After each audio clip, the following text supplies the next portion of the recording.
Dr. Eric Kelly III and a host of phenomenal speakers from all around the globe for this 7-day virtual event that you don't want to miss. The mission of the Black Business Expo is to raise scholarship money from kids all the way from high school, all the way from college. The Black Business Olympics is one of the largest Black business showcases in the world. It is an opportunity for businesses and companies to showcase their businesses globally. We are going to be giving away laptops up to $5,000 away to students. Again, I'm Olivia Appleberry, the founder of 2 Cents Finance and one of the speakers for the expo. I am so excited to see you there. For more info, go to www.blackbusinessexpousa.com or call 919-308-9090 and hope to see you there. I am Black Business. From the moment I wake until the time I sleep. Yes, I am Black Business. I am Black Business. Tell me, are you Black Business? I am Black Business. Do you support Black businesses? Listen, I support Black business because I am Black Business. Black Business Expo, one of the largest business showcases in the history of Black business in the world. The world! Sign up today at www.blackbusinessexpousa.com or call 919-308-9090. I am Black Business. I am Black Business. From the moment I wake until the time I sleep, I am Black Business. I am Black Business. Are you Black Business? I am Black Business. Do you support Black businesses? I support Black business because I am Black Business. Black Business Expo, one of the largest business showcases in the history of Black America in North Carolina. Sign up today at www.blackbusinessexpousa.com or call 919-380-9090. I am Black Business. I am Black Business. From the moment I wake until the time I sleep, I am Black Business. I am Black Business. Are you Black Business? I am Black Business. Do you support Black businesses? I support Black business because I am Black Business. Black Business Expo, one of the largest business showcases in the history of Black America in North Carolina. Sign up today at www.blackbusinessexpousa.com or call 919-380-9090. I am Black Business. I am Black Business. From the moment I wake until the time I sleep, I am Black business. I am Black business. Are you Black business? I am Black business. Do you support Black businesses? I support Black business because I am Black business. Black Business Expo, one of the largest business showcases in the history of Black America in North Carolina. Sign up today at www.blackbusinessexpousa.com or call 919-380-9090. I am Black business. I am Black business.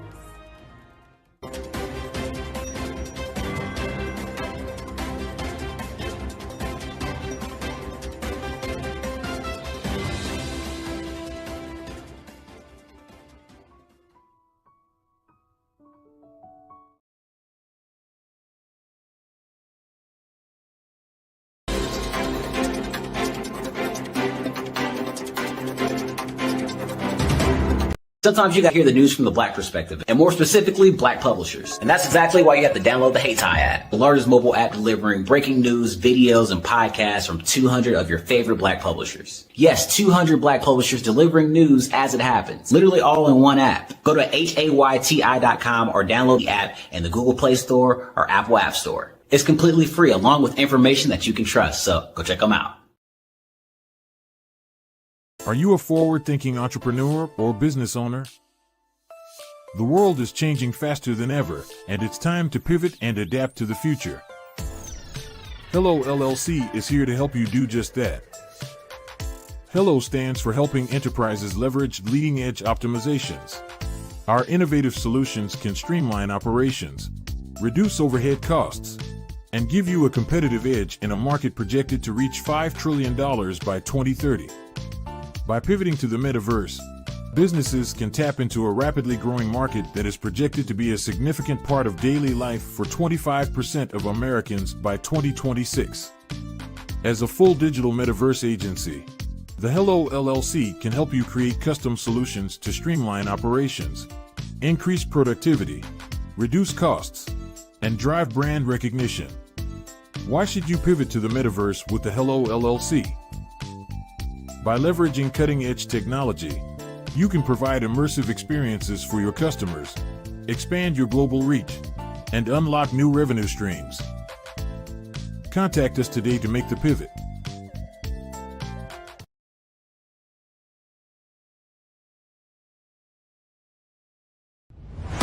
Social media is evolving. It's more vibrant, more colorful, more energetic, and so are you. It's not just photos anymore. It's video, it's audio, it's subscriptions. And now there's Fanbase, a new monetized social network. Fanbase delivers the complete native app experience with full content monetization for every user. No algorithms that shadow ban your engagement or growth, and no ads. Follow anyone for free and subscribe directly to your favorite creators for $4.99 a month. Plus, show some love by tipping on any post. Also, make a Fanbase page and monetize your content the same way. Finally, connect with your followers by posting the amazing content you already create. And now, get paid for it. It's time to energize and monetize, because everyone's a fan of something and everyone has a fan base. Follow the Brand TV broadcast host, Grant McGaw, as he visits with top executives and entrepreneurs to find out their secrets of success with their personal brand. Follow the Brand TV broadcast host as he focuses on brand development to build better relationships, bring value to your business, relationships, and career. You will enjoy listening to each episode that is tailored to speak to you directly. If you're looking for this type of clarity in terms of building your brand, you have tuned into the right station. Each episode will help you to shape a conversation in the 5-star BDM network of 20,000 professionals and become a springboard for your corporate engagement and business opportunities. Each guest will frame their story in the areas of personal branding, business development, career development, financial empowerment, and technology innovation. Grant McGaugh explains why he is the CEO and owner of his own professional career. Grant is an accomplished business leader and entrepreneur who wants to give back to individuals to grow their personal brand strategy. Tune in as he weaves his story about new possibilities, while to you exceed expectations. If you love storytelling, this show will make for fun. Phenomenal Tanya T. Wise, who is here from the great state of Maryland. Tanya, welcome and thank you for being with us today. Can you indulge our audience a little bit and tell them just a little bit more about who you are and what it is that you do? Well, I love being able to talk to people and have a magnetic attitude, being able to just show them. So I always like to say, level up is Coach at Tanya T. Wise here. So can you tell our audience, just give them a teaser about what your presentation will be about? So my philosophy is that we should all be living our dream life. So tomorrow I'm going to talk about how you start living your dream life. What are some of the things that you thought about in your childhood that you just kind of let go and dormant? Wow. And I want to reignite that and just give you some pointers and some tips, some tools, some strategies to be able to start living your best life now. And guess what, Aquanda? And leave an inheritance for your legacy. Oh my goodness. Okay, I know that's resonating with a lot of people. I've heard that you have a dynamic coaching program. Can you tell us a little bit more about that? Absolutely. So our coaching program help people that have the lack of time, that lack strategies, and lack the confidence to go after their dream life. So we help them implement tools, we help them implement strategies, as well as give them resources so that they can live their best life now and leave that inheritance. Wow. Oh, I love that. I love the leave the inheritance part. Listen, you are dropping some major nuggets, and I know a lot of what you're saying is resonating with a lot of people, but I think we're all curious. How did you even make this transition into the speaking and coaching arena? What's the story behind this? So I started out in finance, and I realized that a lot of people don't necessarily go after their dream life because of the lack of finances or the education behind finances. But it wasn't until I lost my firstborn, my only son, that life changed for me. And where I was going after it all, living the corporate life, hit my 6-figure income and living in my dream house with my dream man, driving my dream car. I nearly lost it all when I lost my son. And so I realized it only takes one financial catastrophe that can change your entire life. That's what made me start All New Beginnings. Because no matter what's going on in life, there's a new beginning. And because of that, we develop a program called Wise Minded. My little slogan is, don't just dream it, let's live it. If they want to connect with you or work with you, what is the best ways for them to be able to do that? Well, for my social media guru, you can connect with me on every single social media platform as Tanya T. Wise.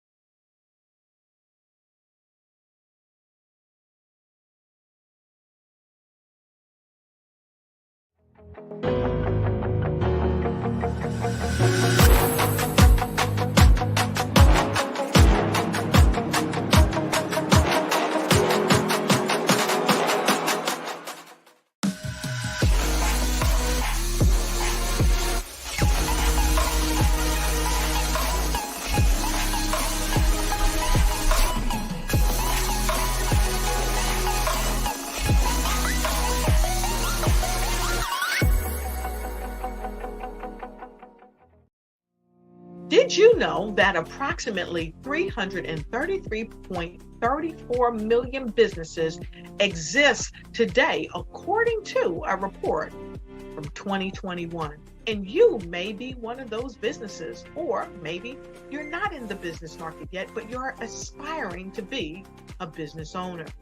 Well, guess what? You're in the right place at the right time. Because let's face it, everything is about timing and opportunity.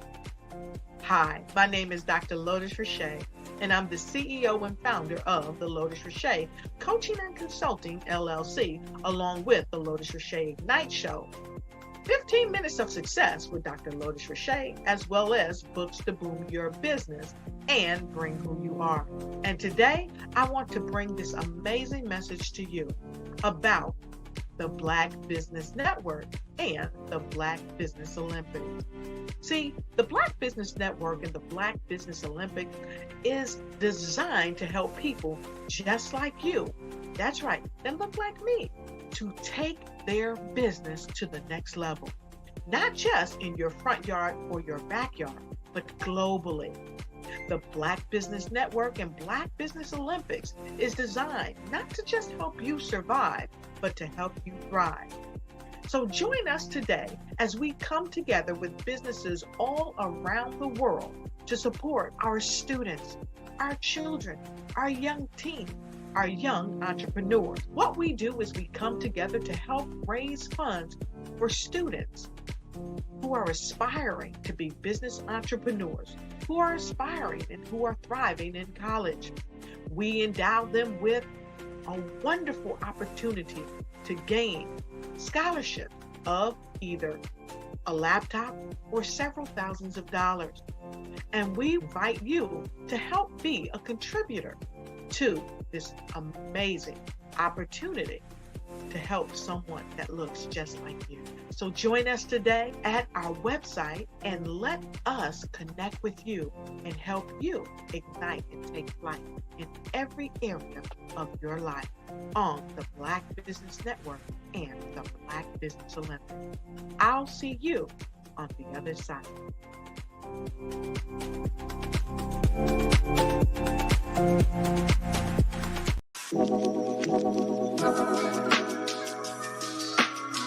The African company and the African CEO is making a conscious decision to bring on someone external to the continent versus bringing on someone who is from Ghana or Kenya or South Africa. And so the skill sets of the people that we take through our executive leadership training program and ultimately on the placement, obviously have to be extremely high caliber. So what we look for are corporate executives at the vice president to C-suite level, as well as Black entrepreneurs. When we look at the Black corporate executives, we're looking for some very specific skill sets, whether that be around supply chain, sales and marketing, engineering, product development. We want our folks to be able to add immediate value to the corporate board, right? And the other thing is, even if they don't necessarily have specific industry experience, they're bringing a diversity of thought.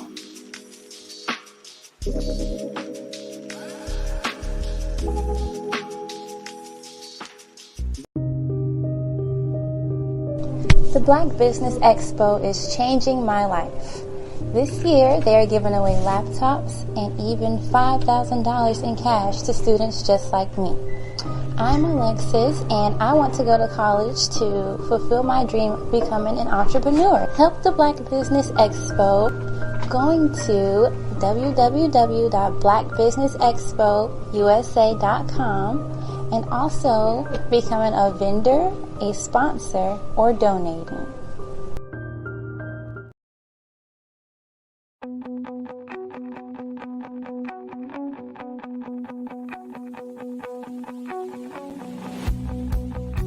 I am Black Business. From the moment I wake until the time I sleep. Yes, I am Black Business. I am Black Business. Tell me, are you Black Business? I am Black Business. Do you support Black businesses? Listen, I support Black business because I am Black Business. Black Business Expo, one of the largest business showcases in the history of Black business in the world. The world! Sign up today at www.blackbusinessexpousa.com or call 919-3 308-9090. I am Black Business.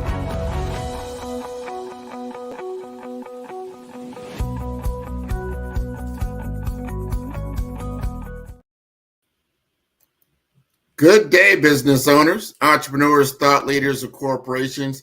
Welcome to the Black Business Network. My name is Grant McGaugh, CEO of 5-Star BDM and host of the award-winning Follow the Brand podcast and TV series. I'm your business moderator for this day on the Black Business Network. The Black Business Network is a 24-hour business network showcasing Black businesses, business owners, entrepreneurs, and thought leaders worldwide. We have speakers from North Carolina, London, Singapore, Africa, Japan, and cities all over the United States. The Black Business Network is a global community sharing its business knowledge to empower, inspire, and educate businesses about business. Please welcome this morning's speaker, Sydney Warnsby, a renowned business executive with a track record of leadership in Fortune 100 companies, including JP Morgan Chase, PepsiCo, Citigroup, and Eastman Kodak. With nearly a decade of experience running his own organization, Sydney has demonstrated unparalleled skill in strategic development, team leadership, and the implementation of Six Sigma and total quality management techniques. His ability to navigate complex challenges and inspire peak performance has consistently driven businesses to success. So today, Sydney brings his wealth of knowledge and experience to the Black Business Olympics. Let's give a warm welcome to Sydney Warnsby. Good morning, Grant. How are you? I am doing fine. How are you doing, Sydney? I can't complain. It's another day. It's actually sunny here where I am today. Little colder than I'd like, but warmer than it's been. So all's good there. I love it. You know, we enjoy a lot of sunny weather here in Miami, Florida. Yeah. Let's brag, right? It's our time. We have to have our time before every place has their moment in the sun, as they say. You're having your moment right now. I'm going to get out of your way and allow you to talk to us about your business. Genius is common, and I'll see you on the other side. All right. Well, thank you, Grant. And it's a pleasure being here this morning. And for me, I'm going to, first of all, as Grant said, my name is Sydney Warnsby. I'm a business growth expert.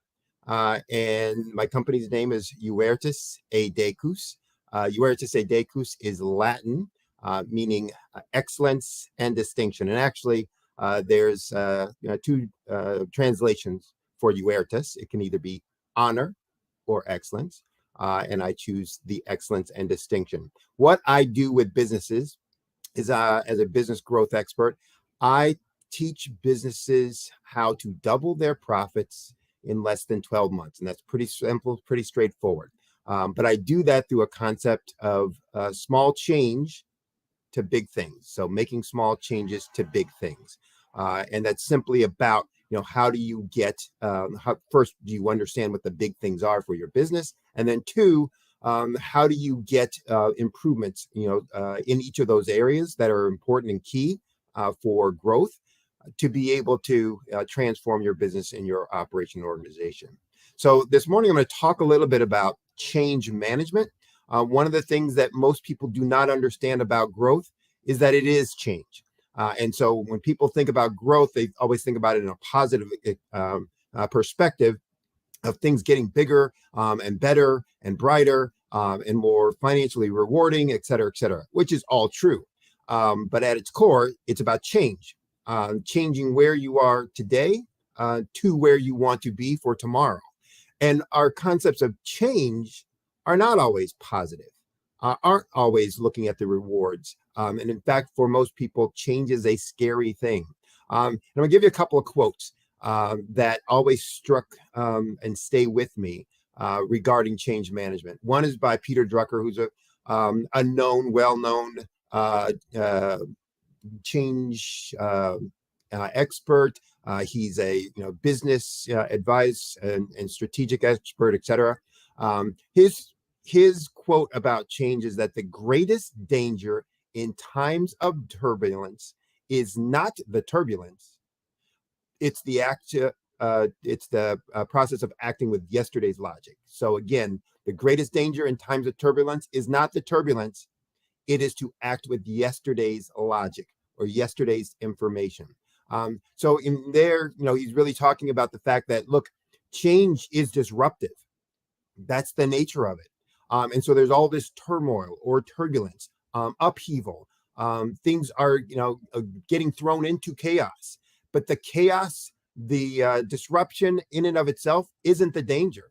It's dangerous if we choose to act with that in that times of turbulence, with the same information, with the same ideas, with the same decision making, with the same logic, with the same paradigm or view of the world as we used to have, because that is no longer the way things are.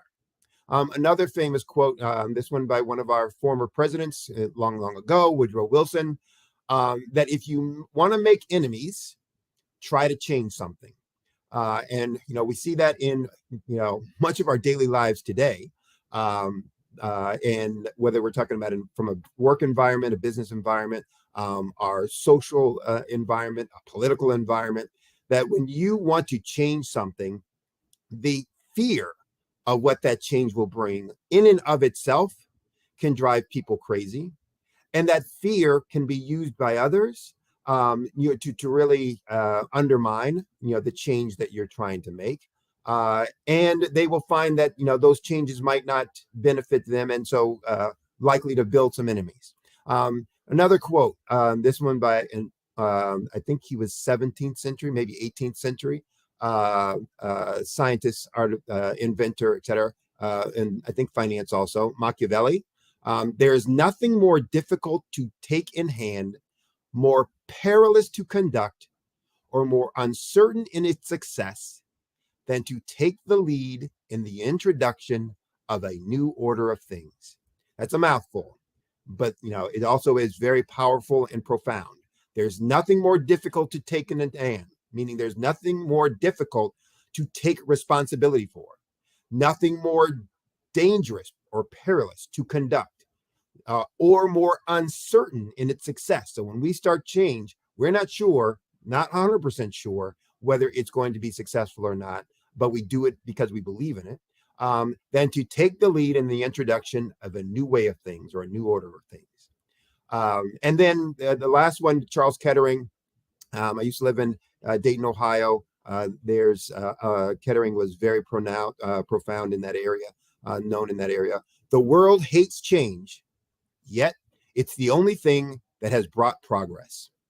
Think about that. As much as we hate it, you can't move forward without it. And that's the scary part, I guess, about change, is that if we don't do it, we can't move forward. We can't be successful. We can't have all the other things that we want. So in this conversation today,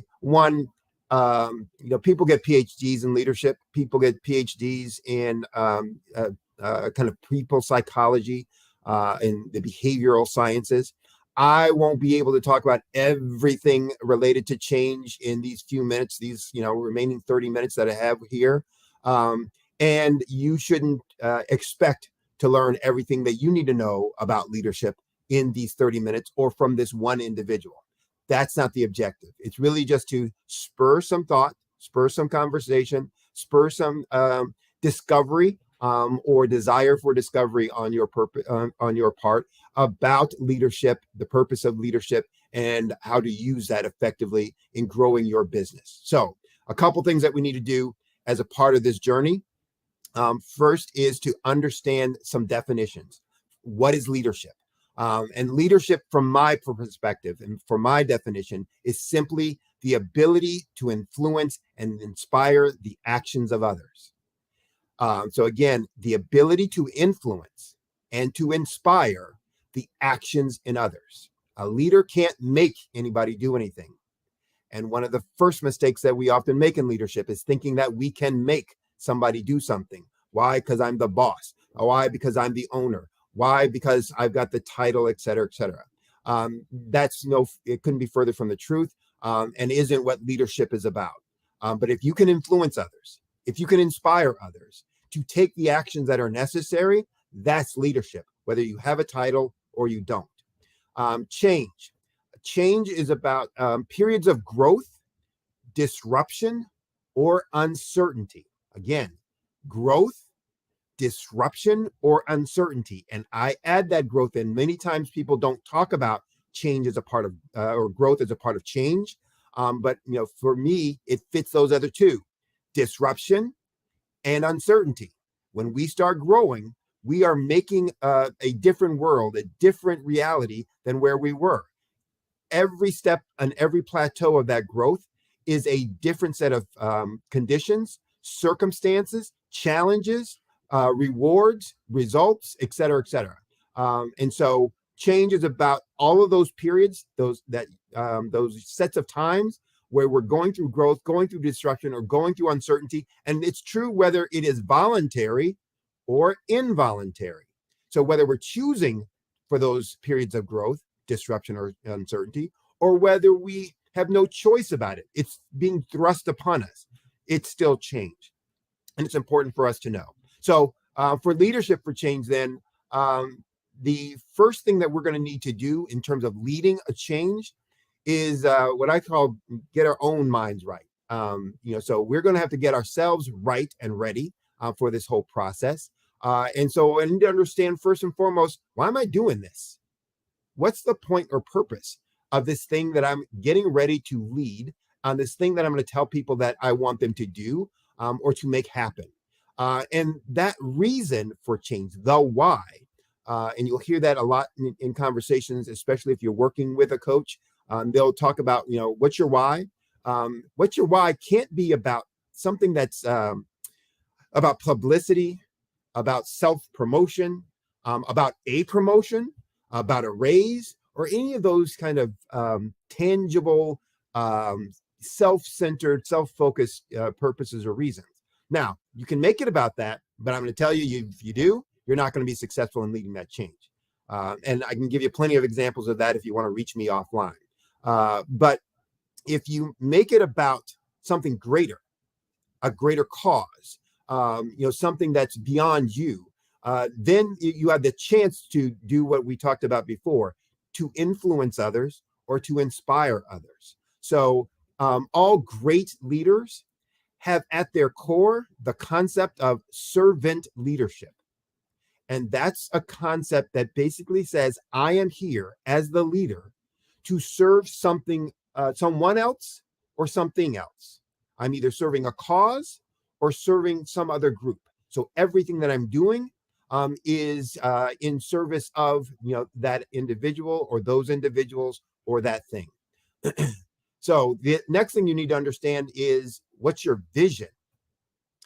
And there's a old saying that for true leaders, their vision of the future is really a reality that just hasn't happened yet.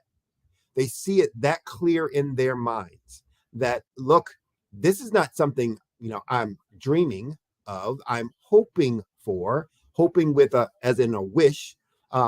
It's something that they have seen, or that they do see very clearly. This is the way things are. It's not that way right now, but I know that that's the way things are, and it's just waiting for my actions or our actions to bring it to fruition. It's kind of, they have this vision. If you think of a sculptor who's standing in front of a piece of granite, they see the end result, even though that block of granite is sitting there and not showing any signs of what they see in their head. A leader is the same way with when they look at a circumstance or situation that they're in. They see the reality of the future.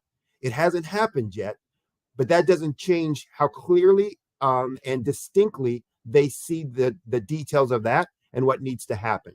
So in that, they have their vision. But what's important about all of the aspect of their visions is that it's very specific characteristics or qualities if you're going to be successful. One, that vision needs to be tied to your values, meaning what you see that in that future can't be inconsistent with the way you believe. Because if it's inconsistent with your values, then you're not going to have the commitment to it, the staying power, the consistency, the authenticity that's going to be necessary for you to be able to lead other people, to influence other people, to inspire other people. So that vision needs to be tied to your values and consistent with your values. It needs to make sure that you are not going to have contradictions, that it's going to be easier for you to explain if I, get challenged or questioned, and you will be challenged on that vision.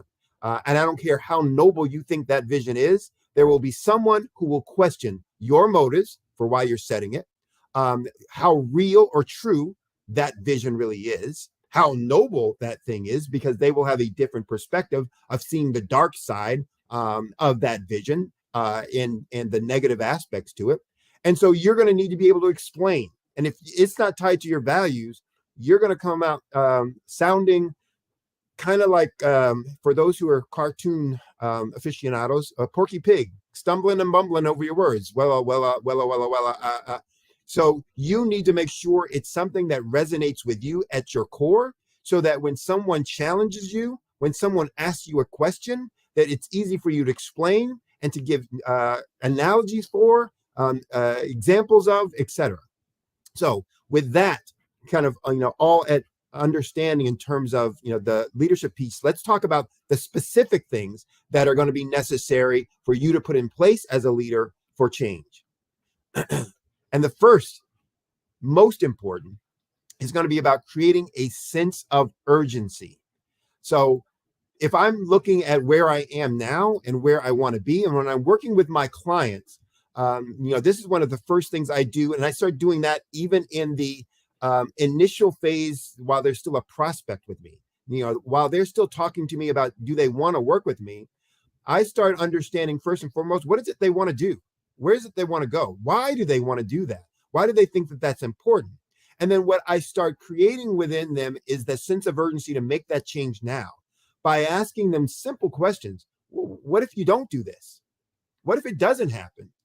What happens, 5 years from now, 3 years from now, 10 years from now, if you don't take any of the steps that you're saying that you need to do? What's going to be different about your business?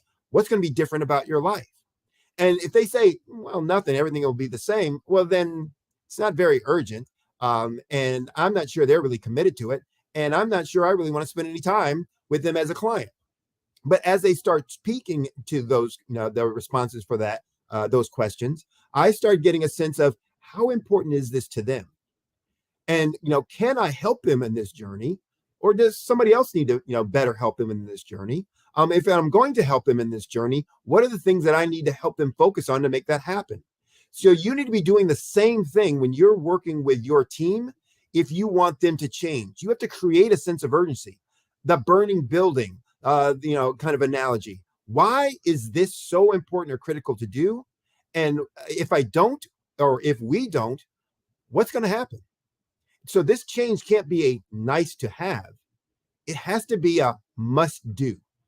We must do this or else. It's the impending doom. The hurricane that's, on our coast, the burning building, as I, said before, any of those kinds of things that says, look, it's the zombie apocalypse going to happen if we don't make this. And I don't necessarily mean that in reality that, the world comes to an end, but the world as we want it to be will come to an end if we're not able to do that. And you can look throughout history in the business world, you can look at through history in the social world where these things have been true, but you can also look in your own personal life when you thought about the things that you wanted to change or have different in your life, and you didn't create that sense of urgency for yourself to do the things necessary. They became, easy to procrastinate on, easy to set aside, easy to put on the to-do list for tomorrow, rather than crossing off on the to-do list for today. And by crossing off, I mean completing on the to-do list for today. So the first step in really positive and effective change is creating a sense of urgency for the team that you're going to be leading through that change. The second thing that's going to be important is establishing the benefits of this change, the benefits for the organization, the benefits also for each individual. So there's an acronym called WIFM, WIIFM, WIIFM. And if you put a period between each one of those, W period, I period, F period, M period, WIFM. That analogy, and many of you are right now, saying, "Oh, I know what that is," which is true. WIFM stands for what's in it for me. Everyone that you're going to ask to make a change is going to wonder and maybe question. Not maybe. They will wonder and they will question. They may question you out loud about it. Maybe they don't. But in their mind, they're wondering right now, what's in it for me? Why should I do it? I hear what they're saying about the sense of urgency. That's for the organization. That's for the group. I'll be fine. I don't need to do anything different.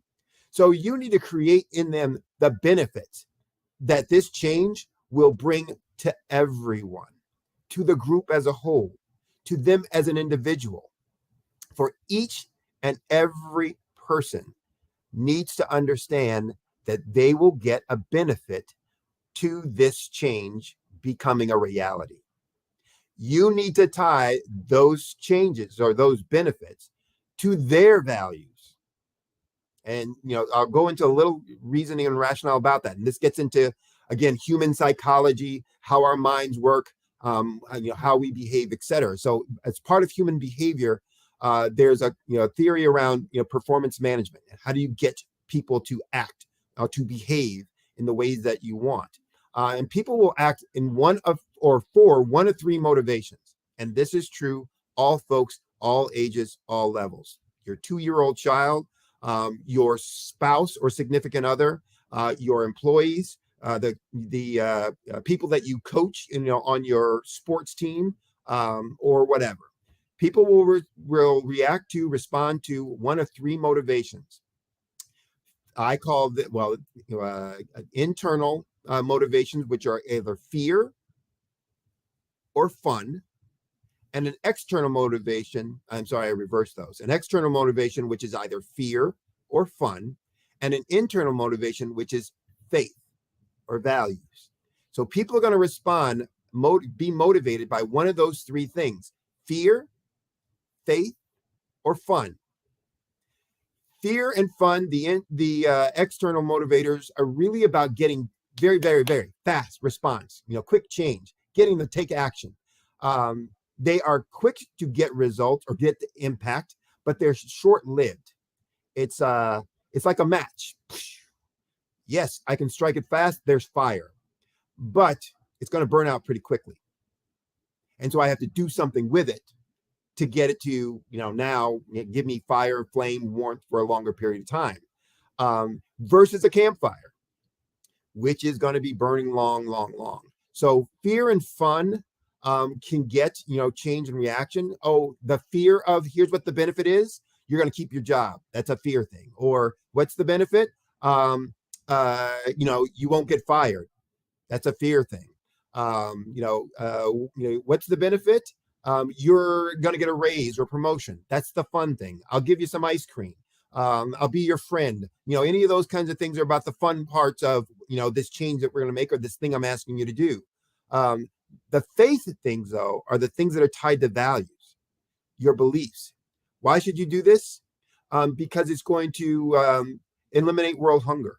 It's going to, satisfy, our customers' needs for X, Y, and Z, whatever your product or service is. Those are things. It's going to make us a higher performing team. It's going to, bring this family together. All of those things are getting at the core of some value that the person possesses. Now, the thing about the intrinsic motivations, like faith, tying to their values, is that they take much longer to do, to really get connection with, but they're much more powerful and they're long lasting.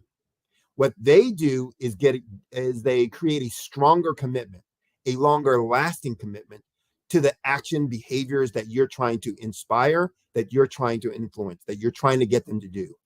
It will allow them, to internalize these things that need to be done, and they will then make sacrifices on their own without being asked because of their commitment to the greater good, the higher value that they see this change being connected to.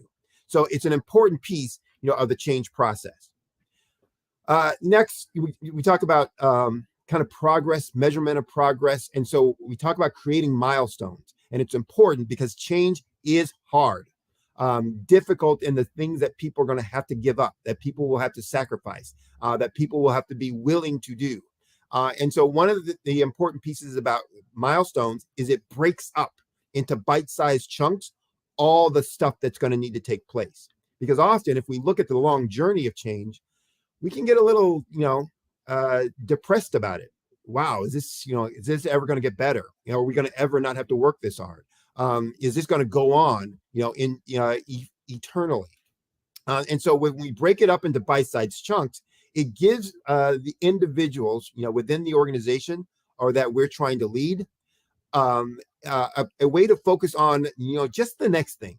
Let's focus on the next thing. But what it also gives us is markers for progress, because every time we finish one of those bite-sized chunks, we can take a look back and see how that thing has now been changed and the impact of our efforts. So it gives us a little positive feeling about, the impact that, we singularly and collectively can make on this daunting task that we're trying to, embark on. And so it becomes a marker for the progress, the movement that we've made over time, in this area. And it is important for people to be able to, impact their spirits, to be able to, feel positive about all the things that are going on. Next thing we need to do, and this is important and why, many change efforts fail, whether it's a positive change effort, like growth, or something that you're really just trying to thrive, through some unrequested change. And that is, you're going to lead change. You need to have a group of loyal lieutenants. That's going to be a part of your leadership team. So you need individuals who are going to be a part of that leadership team that are going to be loyal lieutenants. And if you've ever been in the military or been around folks in the military, lieutenants are the ones who are, leading the platoons. The platoons are the enlisted folks, the ground level people. And so they're critical core to the success of any mission. They're not the strategic leadership that a colonel or general might be. They're the executors, the leaders of the team who are going to implement all the, ground level tasks and activities that must be done, that need to be done to carry out and to really make that change happen. And so these leaders, this loyal team of lieutenants, need to share your vision. And one of the first things that can happen to destroy a leadership effort is to have those those loyal lieutenants not be loyal, don't share your vision, can't be trusted, etc. So if they don't share your vision, they don't understand where you're going, it's going to be hard for them to communicate that and to relate that to the platoon that they're going to be leading, whether that's a division, a department, whether that's a specific project team or whatever. They need to be someone that you can trust. And two areas of trust here. You need to trust that they'll carry out your directions, not undermine them. That, when you give them a task, a chore, a responsibility, that they're going to carry that out faithfully. But you also need to trust and take their advice. So they're going to have some insights by being at the ground level, by leading those folks who are doing all of the hard, dirty work at the front line, that they're going to have some insights that you're not going to have from a leadership perspective. And if you don't trust their advice, they're going to stop giving it to you. And when they stop giving it to you, you're going to be flying blind from that point going forward. So trust is an important piece here, but the trust goes both ways. You need to be able to trust that they're going to really carry it out, whatever you've instructed them to do, directed them to do, but you also need to trust what they're telling you. Doesn't mean that you take everything that they say and you do it just the way they say it, but it does say that you respect that opinion and you honestly and sincerely incorporate that information into your decision making, and that you explain if your decision is going to be different than what they've advised. You got to explain why that is, so that they still trust and follow and share your vision of where things are going, and that they're going to still carry it out the way that you've asked or instructed them to, versus trying to undermine that. Two other important pieces about those loyal lieutenants. First of all, you need to select them for some diversity. And I don't mean just kind of social diversity. I mean diversity in every aspect. They need to be able to role model the new way that you want your staff, your team to act. So what are those skills? And so there may be, an importance in going forward about creativity. So there needs to be somebody on that loyal team of lieutenants who's a very creative individual, creative in their thinking, creative in their problem solving, creative in their ideas, just a unique perspective on things, so that you can role model that quality, that characteristic is important. If discipline is going to be very important, you need to have somebody who role models those qualities and those traits. If a certain knowledge, experience, skill, function is going to be important, then that needs to be represented in that leadership team. So every attribute that you think is going to be critical for success of the organization going forward, you need to make sure that that characteristic and quality is represented in the leadership team that you have assembled, so that they can role model what that's like and why that's important for the organization. And then, tied to that, they need to have a particular set of skills. What's the Liam Neeson in the Taken movies? A particular set of skills that are going to support the group for the long journey of change. And so, again, whatever that might be or necessary. One of the things for me as a leader, when I'm leading a group, I am not great at the cheerleading celebration, kind of activities. I will make note of it and I'll say, hey, we achieved that. Great. Let's move on. And so because I know that I'm not good at that celebration aspect, I always make sure part of my team, my leadership team, has that quality or that skill or that attribute. Someone who can come to me and say, hey, Sydney, we need to take some time to celebrate that. That was pretty impressive what they've done, where we've come from. We need to have, this kind of event or that kind of thing. And I don't question or challenge that. I simply say, okay, then let's do it.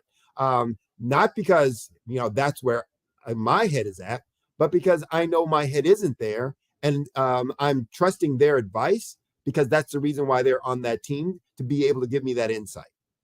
All right. So that's an important piece in terms of, leadership and managing leadership. As a leader, you're not going to be every place at all times. You need to make sure you have lieutenants who are going to be you when you're not there, to have, these qualities and these attributes. Next thing that's important, communication. And like they say in real estate, what are the three most important things? Communicate, communicate, communicate.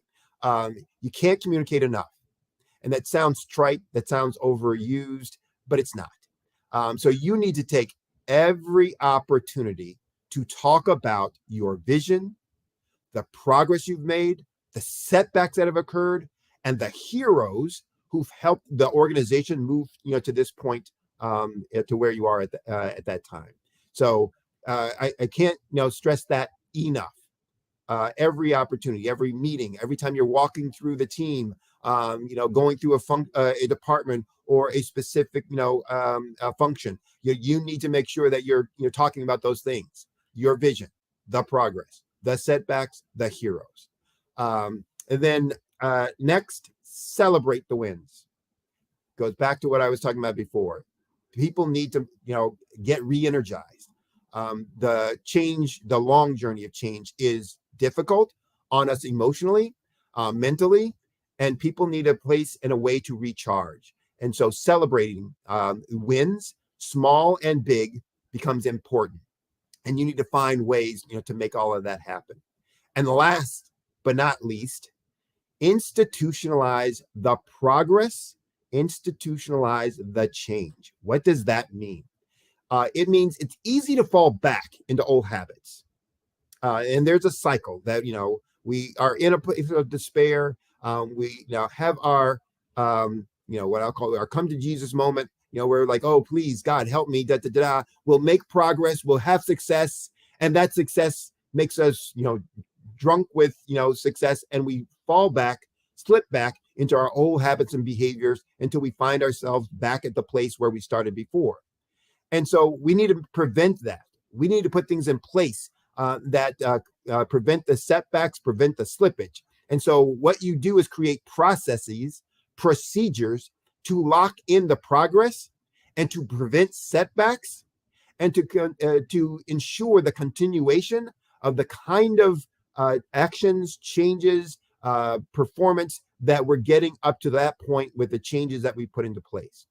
So if you don't put in process, if you don't put in procedures, then you've got a one and done kind of situation. I did it once, I got some results, but it's not going to happen again. And one of the things I do and work with my clients is about creating process. So I work with them. The small change to big things is about creating systems, processes, procedures, behavior changes in the areas that drive our change. And I do that with them so that they don't have to spend a dime. So when you're changing a process, that doesn't cost you anything. When you're changing a procedure, it doesn't cost you anything. When you change a behavior, it doesn't cost you anything. And it's quick to have impact. And so you can implement it quickly and it can have impact quickly. And so by doing those things, we set in place the ways that we're going to generate the successes that we want, and to prevent those successes from dwindling or diminishing, or for us to slip back into old habits. The other thing that institutionalizing this progress does, and putting in these processes and procedures and behaviors, it creates culture, the ways that we are, the ways of being. And that culture in and of itself becomes extremely powerful. And if you think about culture is difficult to change, good or bad. Bad culture is hard to change. Good culture is hard to change. So we want to institutionalize the progress that we made and through these procedures and process, because we create culture, and that culture will be powerful for carrying us forward. So appreciate you listening. I see the Sandman has come in with my hook. Yeah, Sydney, you spoke about some very, very important things, and as far as topics and having what you need as far as fundamentals in your business and your leadership practice. And I really seriously, appreciate it, because it's important to understand these things and get it into your mind and make it into your muscle memory, is what I would call it. And I see you got big muscles over there, so that's pretty awesome. Oh yeah, you're pumping out there. Before you leave us, tell us again how to contact you in your business. So the best way to contact me is via email or phone call. My email address is Sydney, that's SIDNEY W, Sydney W, at solutionswithresults.com, solutionswithresults.com. Obviously, that last part is my website as well, solutionswithresults.com. You can go to there, see information about me, what I do, how I do it, etc. You can also actually get some free training from the site. So that's the best way to reach me, that website and that email address. But you can also reach me, especially for folks, here in the States, but, globally as well. You can reach me via phone at 718-791-8707. Okay, you got all the bases covered. Thank you, Sydney, for being on the Black Business Network. Genius is common, and I will see you on the other side. All right, Sydney Warnsby. The Black Business Expo's mission is to raise funds for high school seniors going to college or K through 12 entrepreneurs. This expo is a fundraiser for students. You may go to www.blackbusinessexpousa.com to donate to the scholarship fund, or use the Cash App that is on the screen below. That is $BBXUSA. Our goal is to give laptops and up to $5,000 to 10 students. Students can register online at www.blackbusinessexpousa.com. Every dollar counts, so we want to remind you to donate to the scholarship fund. We also want to thank our Black Business Expo USA sponsors for February 2024, NC100, Moody Capital Partners, Suede Soul, 5-Star BDM, Lotus Rocher Coaching and Training, Carolina, Virginia Minority Supplier Development Council, Staff Management, Hello LLC, BHS and Associates, Margie McLean Foundation Incorporated, Genius is Common, Earth Essentials, Milani Shani Global, Executive Women's Success Institute, The Quality Coaching Company, Superwoman Business Services, Creative Force Studios, Lee Entertainment, Artistic App Design, Black Business Expo USA. Genius is Common, and I'll see you on the other side.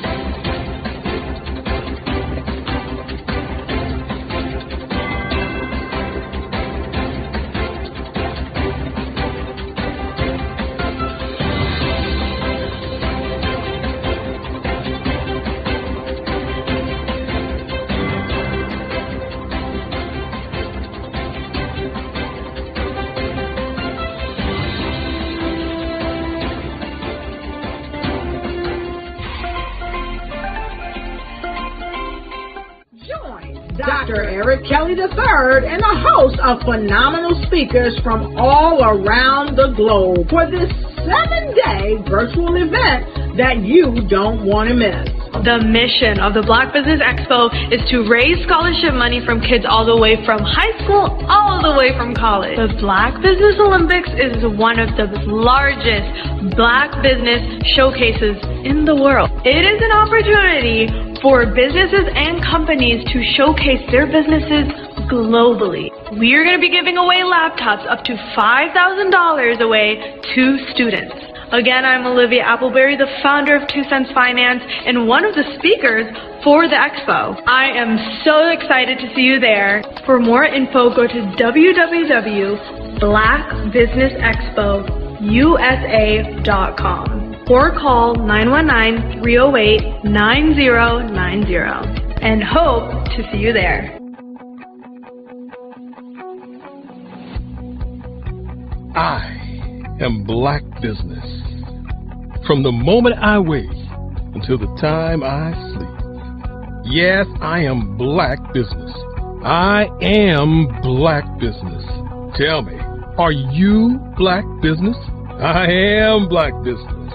Do you support Black businesses? Listen, I support Black business because I am Black Business. Black Business Expo, one of the largest business showcases in the history of Black business in the world. The world! Sign up today at www.blackbusinessexpousa.com or call 919-308-9090. I am Black Business. I am Black Business. From the moment I wake until the time I sleep, I am Black Business. I am Black Business. Are you Black Business? I am Black Business. Do you support Black businesses? I support Black business because I am Black Business. Black Business Expo, one of the largest business showcases in the history of Black America, in North Carolina.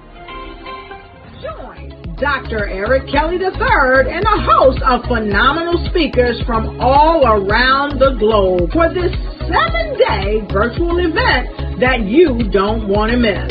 The mission of the Black Business Expo is to raise scholarship money from kids all the way from high school, all the way from college. The Black Business Olympics is one of the largest Black business showcases in the world. It is an opportunity for businesses and companies to showcase their businesses globally. We are going to be giving away laptops up to $5,000 away to students. Again, I'm Olivia Appleberry, the founder of 2 Cents Finance and one of the speakers for the expo. I am so excited to see you there. For more info, go to www.blackbusinessexpousa.com or call 919-308-9090 and hope to see you there. I am Black Business.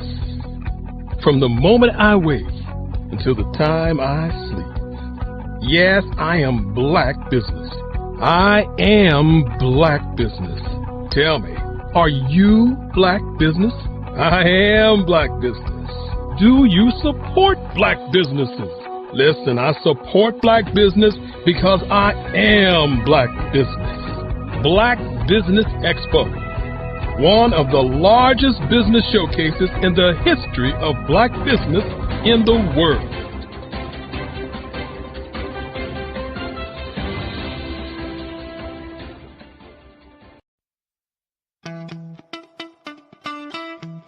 How many times have you been asked to help someone you didn't even know, a student, a business entrepreneur? Or did you ever even ask, where did they end up? That business, that friend, that entrepreneur. Well, just maybe they ended up in a gang, bankrupt, homeless, or worse, dead. Maybe they turned to crime, drugs, and alcohol. Did you ever wonder? Did you destroy their dream, or was your life always so easy? At the Black Business Olympics, we started a movement to help students complete. Give them hope and foster success.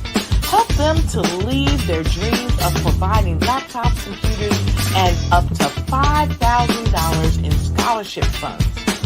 Today, we ask you to help a student, a business owner, or an entrepreneur to realize their dream by sponsoring them, supporting them, and buying from them. Consider this. With $1.6 trillion in our Black community, we only ask for a small donation for our students, our businesses, and our entrepreneurs.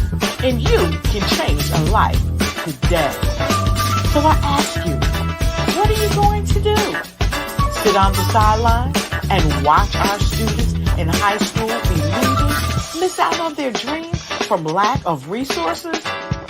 Or are you going to donate to the movement? You are in the right place at the right time. The Black Business Network opens again for its Black Business Olympics, a 24/7 broadcast on business, strategies, global branding, social media marketing, finance, advertisement, and much more. Featuring the top, most powerful entrepreneurs and speakers and thought leaders from all around the world as they gather together for this phenomenal event. Join the Black Business Network streaming live into the metaverse, STEM City, USA, Black Multiverse, Pod TV, Roku, Hulu, iHeartRadio, Apple TV, YouTube, TikTok, Instagram, Google Podcasts, Facebook, LinkedIn, IBM TV, Spotify, and Twitch. Tune in today and be a part of this amazing movement. The Black Business Olympics welcomes you.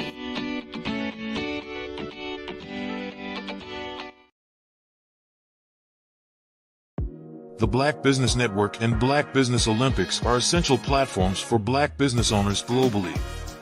They provide the tools and support you need to succeed in today's competitive marketplace.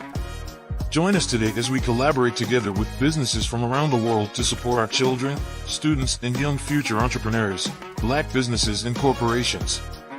We raise funds for students going to college and young entrepreneurs who are aspiring to be business owners, and we invite you to be a contributor today.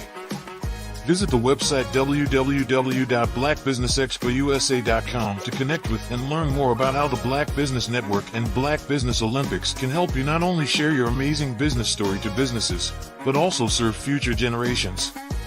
Hello, my name is David Jones, CEO and co-founder of the Hello LLC, where we help businesses build a culture, brand and experience, and leverage technology to pivot into Web3.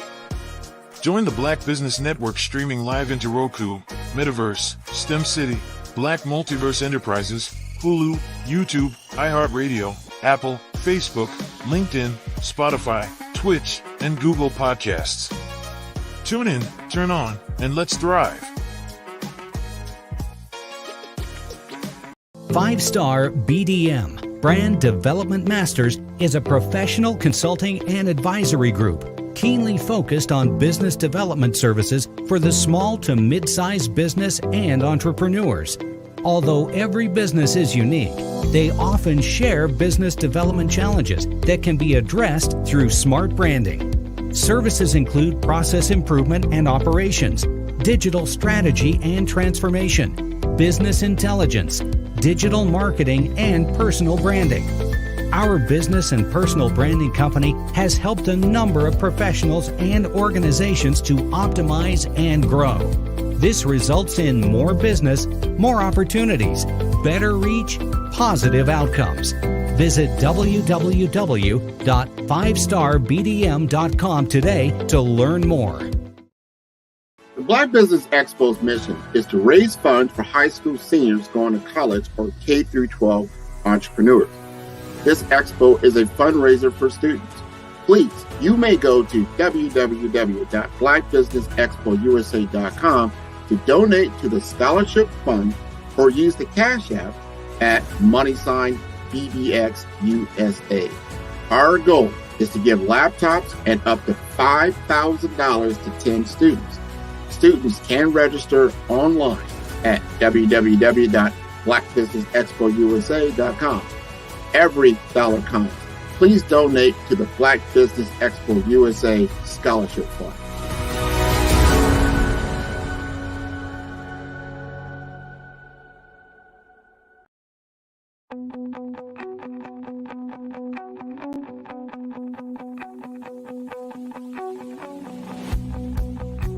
I am Black Business.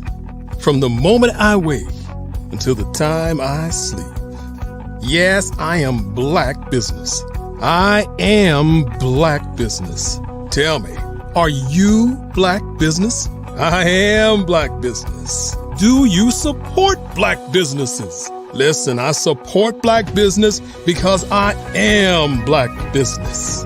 Black Business Expo, one of the largest business showcases in the history of Black business in the world. The world. Sign up today at www.blackbusinessexpousa.com or call 919-308-9090. I am Black Business.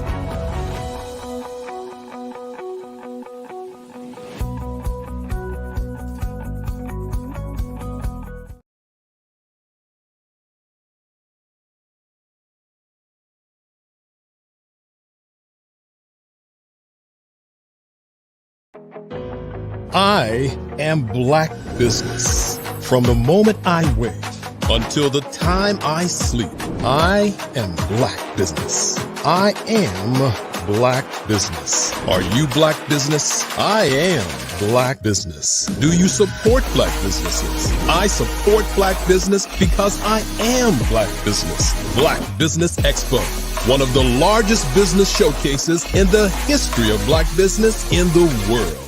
Sign up today at www.blackbusinessexpousa.com blackbusinessexpousa.com or call 919-308-9090. I am Black Business. Hello, everyone. Good day, business owners, entrepreneurs, thought leaders, and corporations. Welcome to the Black Business Network. My name is Grant McGaw, CEO of 5-Star BDM and host of the award-winning Follow the Brand podcast and TV series. I am your business moderator for this day on the Black Business Network.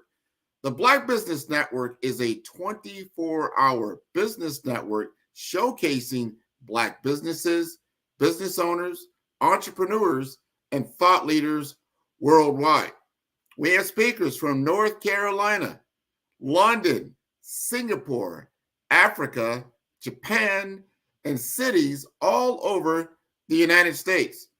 The Black Business Network is a global community sharing its business knowledge to empower, inspire, and educate businesses about business.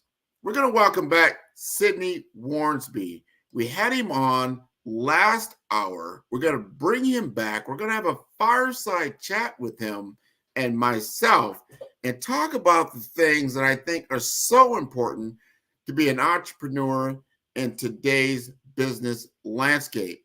Sidney, you like to rejoin me? Hey, Grant. Long time no see. Well, we had a special request that came in to the station, and that they said, hey, we don't always hear with someone with Sidney's expertise and experience. And there's a lot of entrepreneurs that are out there. They're on this journey, and they want to talk to someone who's been on this journey for a number of different years. You understand not only entrepreneurial experience, you understand the career development experience. You got them both together working at such esteemed corporations that you've had. And one of the questions that came back, they was like, hey, Sidney, you have this Latin name for your business. And they were like, why did you choose that name, and what was the purpose behind it? Well, interesting you should ask that. The name means either honor or excellence and distinction. I grew up a military brat. Give us the name again. I need you to pronounce the name in Latin. In Latin, Uertus Edecus. Uh-huh. All right, Uertus, Uirtus, Uertus can be translated either honor or excellence. A is and, decus, distinction. So honor and distinction, or excellence and distinction. And I grew up a military brat. My dad was, in the Air Force. And so the names of my businesses, I always want to somehow give both honor to my parents, but then also kind of reflect what the business is about. And so for this, growing up as a military brat, honor and your duty and responsibility and the honor of that is a core and central part of military service, and what we were taught not only by my dad's military service, but what we were taught in the home about what our responsibility were as individuals, to act honorably, with honor and respect, et cetera, to duty, to God, to country, et cetera. So that was a big piece of how we were raised. The other part about excellence, that we were raised to always distinguish ourselves.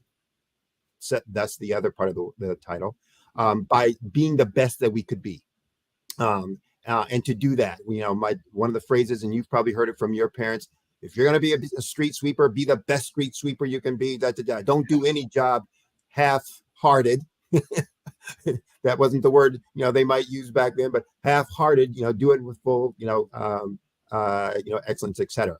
And so that being able to distinguish yourself because of those traits, honor and excellence, was a part of how we were raised. And I wanted to give honor to my mom and dad for how they raised me and raised us, etc. But the other piece, from the business perspective, is what I'm trying to bring to my clients. Excellence through distinction. And so, if you just try to be a me too, I'm one of, I'm going to do that also. I want some of that, so I'm going to do some of that. You're not going to have much success. And so, excellence doesn't come from, doing like everyone else. Excellence comes from distinguishing yourself based on how well you do it, how uniquely you do it. And that's something I try to bring to my clients in the advice and the understanding of the strategies that we're implementing and how they're going to impact their business and why they're going to get the growth that I'm telling them and I'm committing to them and I'm promising to them if they'll follow those strategies. So that's where the name comes from, and that's what it's about. Well, that's very interesting. That lays a foundation for success when you truly understand what the mission is, right? Now, you make a big, bold statement, and I've been working with you for, a couple of years now. And one of your signature things to do when you work with clients is, give me your big, bold statement.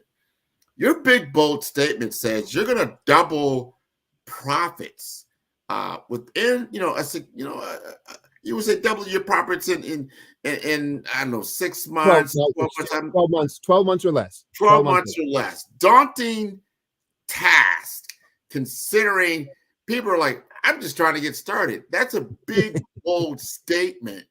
How do you back that up? One, by delivering the results. Plain simple. My website is solutionswithresults.com. And I have a tagline that's, powerful solutions, proven results. And it's, people often think, growth is, that's so hard, that's so big, that's so, so daunting, as you just said. It's not possible, or how can it be possible, et cetera. Like most things, it's not complicated. It's pretty straightforward. And the hard part is about the discipline in doing it. So I always talk about keys to success being three Ds, dedication, determination, and discipline. Those are the things that if you have that, make every other thing easy, because the solutions and what needs to be done for success in any area are straightforward. Here's what it is: A, B, C, D. What gets hard for us is, I don't want to do all of that. So let me find an easier way. Let me find, a painless way. Let me find where it's less effort. And so our search for the easy path is what typically makes things hard. We make a wrong decision because we were trying to make it easy, simple, faster. And so we didn't do the right thing. We did the easy thing. And so what I get folks to focus on is, here are the key things that all growth is going to come from. Here are the specific ways that you need the specific system of processes you need to have in place for that. Everything else just becomes a decision from there. And so it's about your choices. Are you going to choose to do these things or not? And if I assess from a prospective client that they're not willing and committed to doing that kind of disciplined work, then I'm saying I'm not the right person for you. And I do sports training for youth and kids, and I have a whole interview when somebody comes to talk to me. Can you train my kid on that? I have the same conversation with them, and I try to assess the kid the first day. Is this person going to be committed to my way? To being disciplined about doing these things, and if not, then it's not going to work as a relationship. So it's the same thing when I'm working with my clients. Look, this is not going to be Sydney sprinkling some foo-foo dust on your business and poof, voila, it grows. It's about, here are some, tried and true.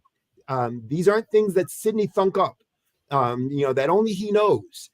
These are the ways. And what I'm good at is about executing and implementing on those things. And whether I was doing that for the PepsiCos, the JP Morgan Chases, the Citigroups, the Eastman Kodaks, the Meads, all of those Fortune 50 companies that I worked for, I did the same things with.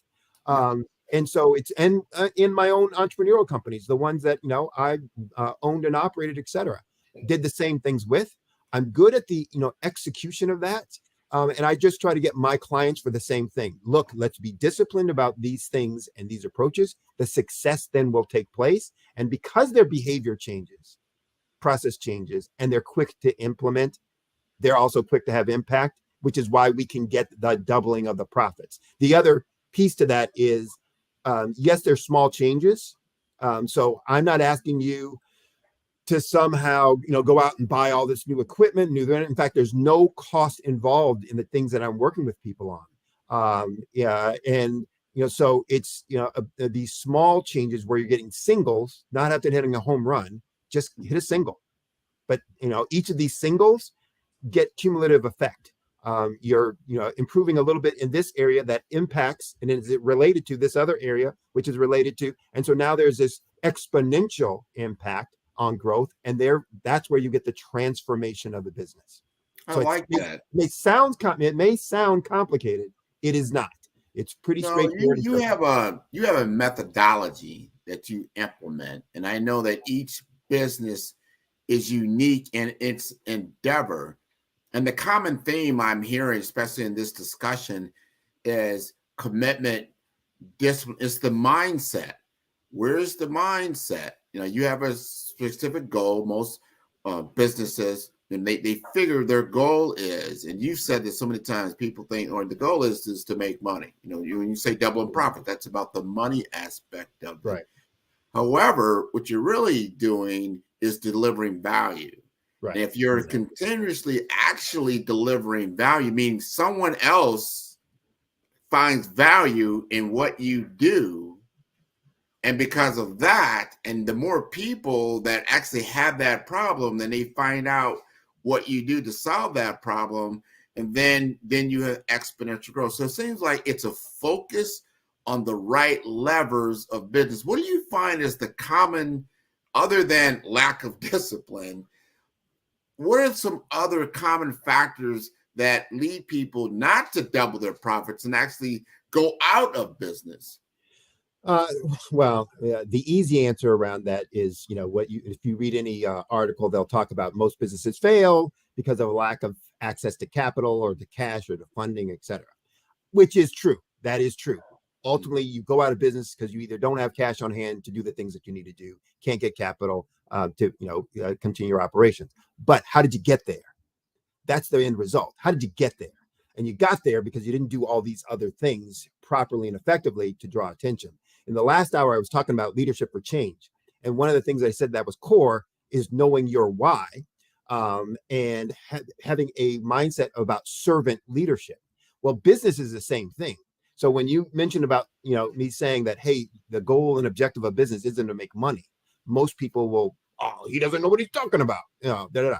But it's about servant leadership that says, look, money becomes the way we measure what we really did and how successful we were at it from a business perspective. So how much revenue and the growth of that revenue is a measure of how well we're meeting the needs of our customer.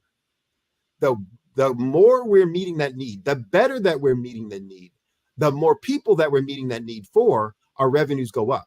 And our revenues go up because, one, we can charge a higher price, and two, we can do that for more people. Now, profits become the way that we can do it for a longer period of time.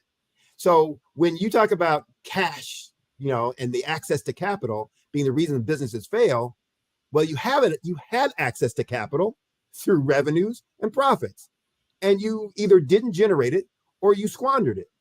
So it wasn't the fact that you couldn't get a loan. You couldn't get a loan because you didn't have, the financial history to show that people wanted what you were doing or that you knew how to manage it when you got it. And so what I help them to do is to show, one, this is how you get it, and this is how you keep it, so that you can do more of it for more people for a longer period of time.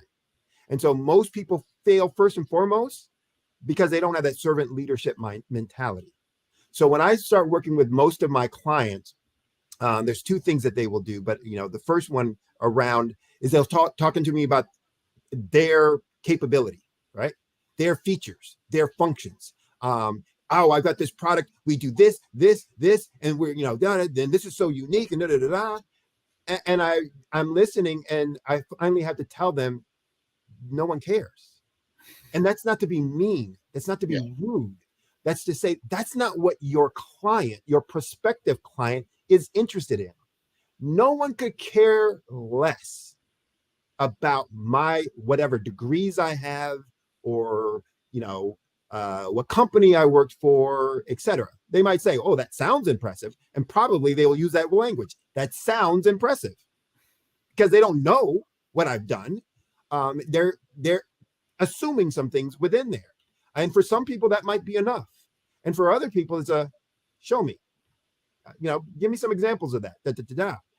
And so the same is true with whatever business that you're in. If you're talking about your features and functions, you're done. You're over. It's done. You're not going to get anyone's attention. They don't care. They want to know, what can you do for me, Janet Jackson? What have you done for me lately? What could you do for me right now?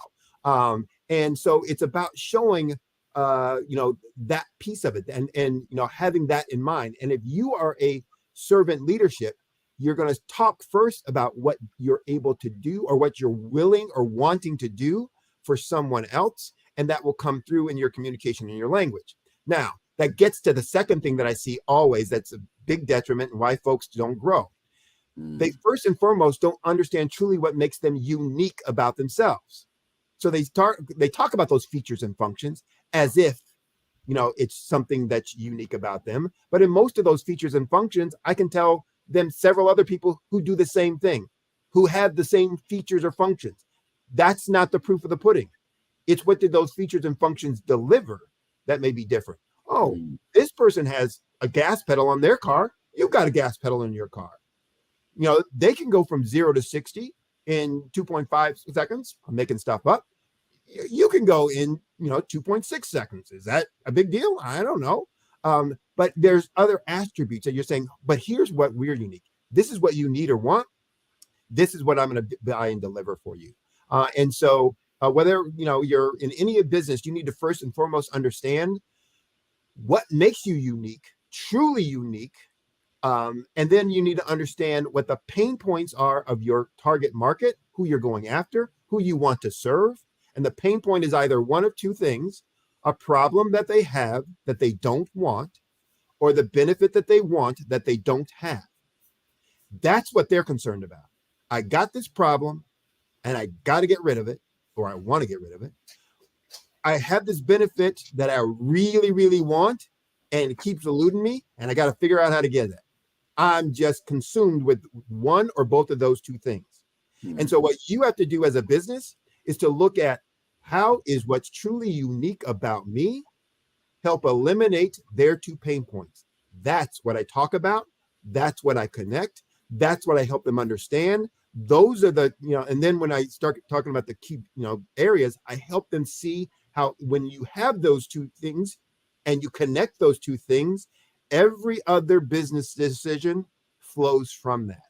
And so we then get into the key areas that drive business growth and talk about, oh, is that decision consistent with these two things that we talked about over here? Then no, then we don't do it. We do it this way. And that's why we do it this way.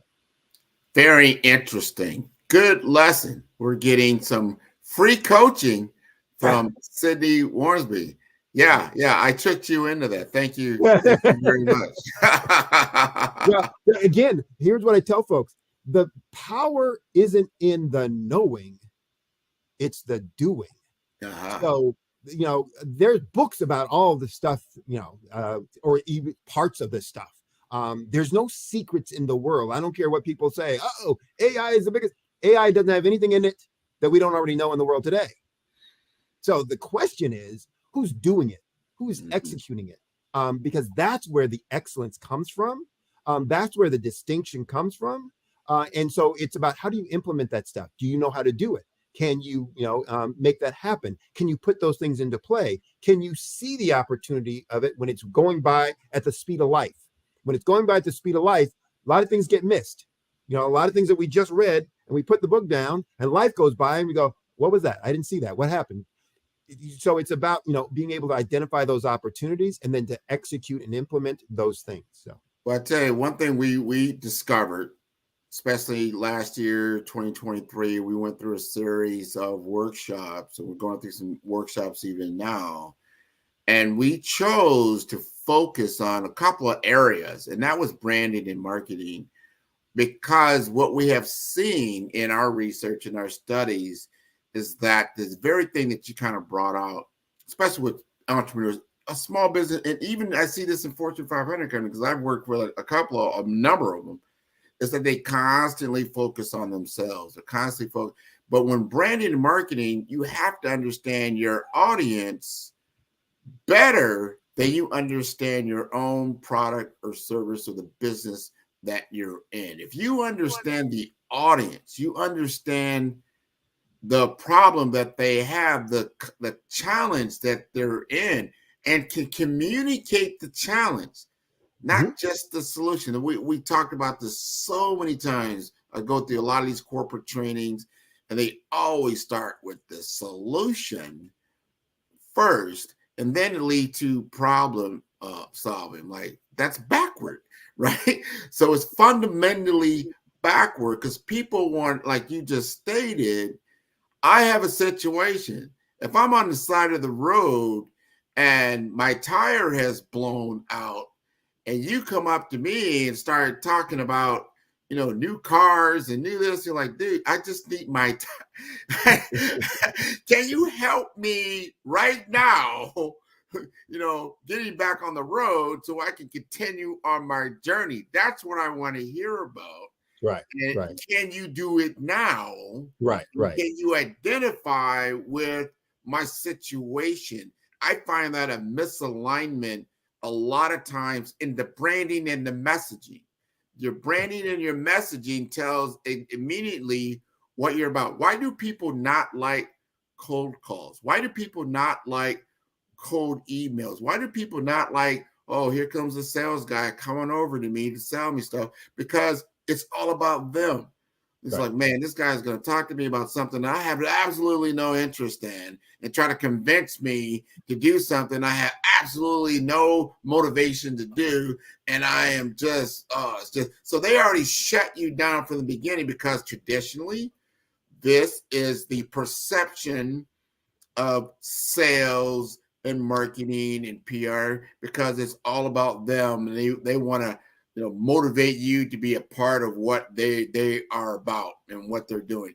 Never even considering that their prospect, their audience, is what it's really all about. And if you really understand your audience, if you start looking at the successful companies in the world right now, especially at the top of the food chain, these are digital platform companies. They're not inventing really anything other than giving you a different choice. You have a different choice of where you want to stay when you're on vacation. They're not inventing hotel rooms. They're just giving you a different choice. You have a different choice of how you want to go into the city. Do you want to take a cab? Do you want to take a taxi? Do you want to get on the subway? Or you want to take a stranger in a car to take you to A to B? If it's more convenient, it costs less money, boom, you have an opportunity. So we got to rethink our messaging and our branding and our marketing. How are you telling the story about what you do? You're telling the story right now. And I love the way you framed your conversation about, you've got to truly understand first the nature of business, what you're in business for. What are you doing? What are you enabling someone else to do? And can you market from that standpoint? Does that make sense? Yep. And I'm going to tag onto something you were just talking about in terms of, sales and cold calling, et cetera. I just did a workshop this week, that was geared towards businesses that have sales staffs and sales teams, and how to manage the sales pipeline so that you get better results from your salespeople, so that you can grow your business, right?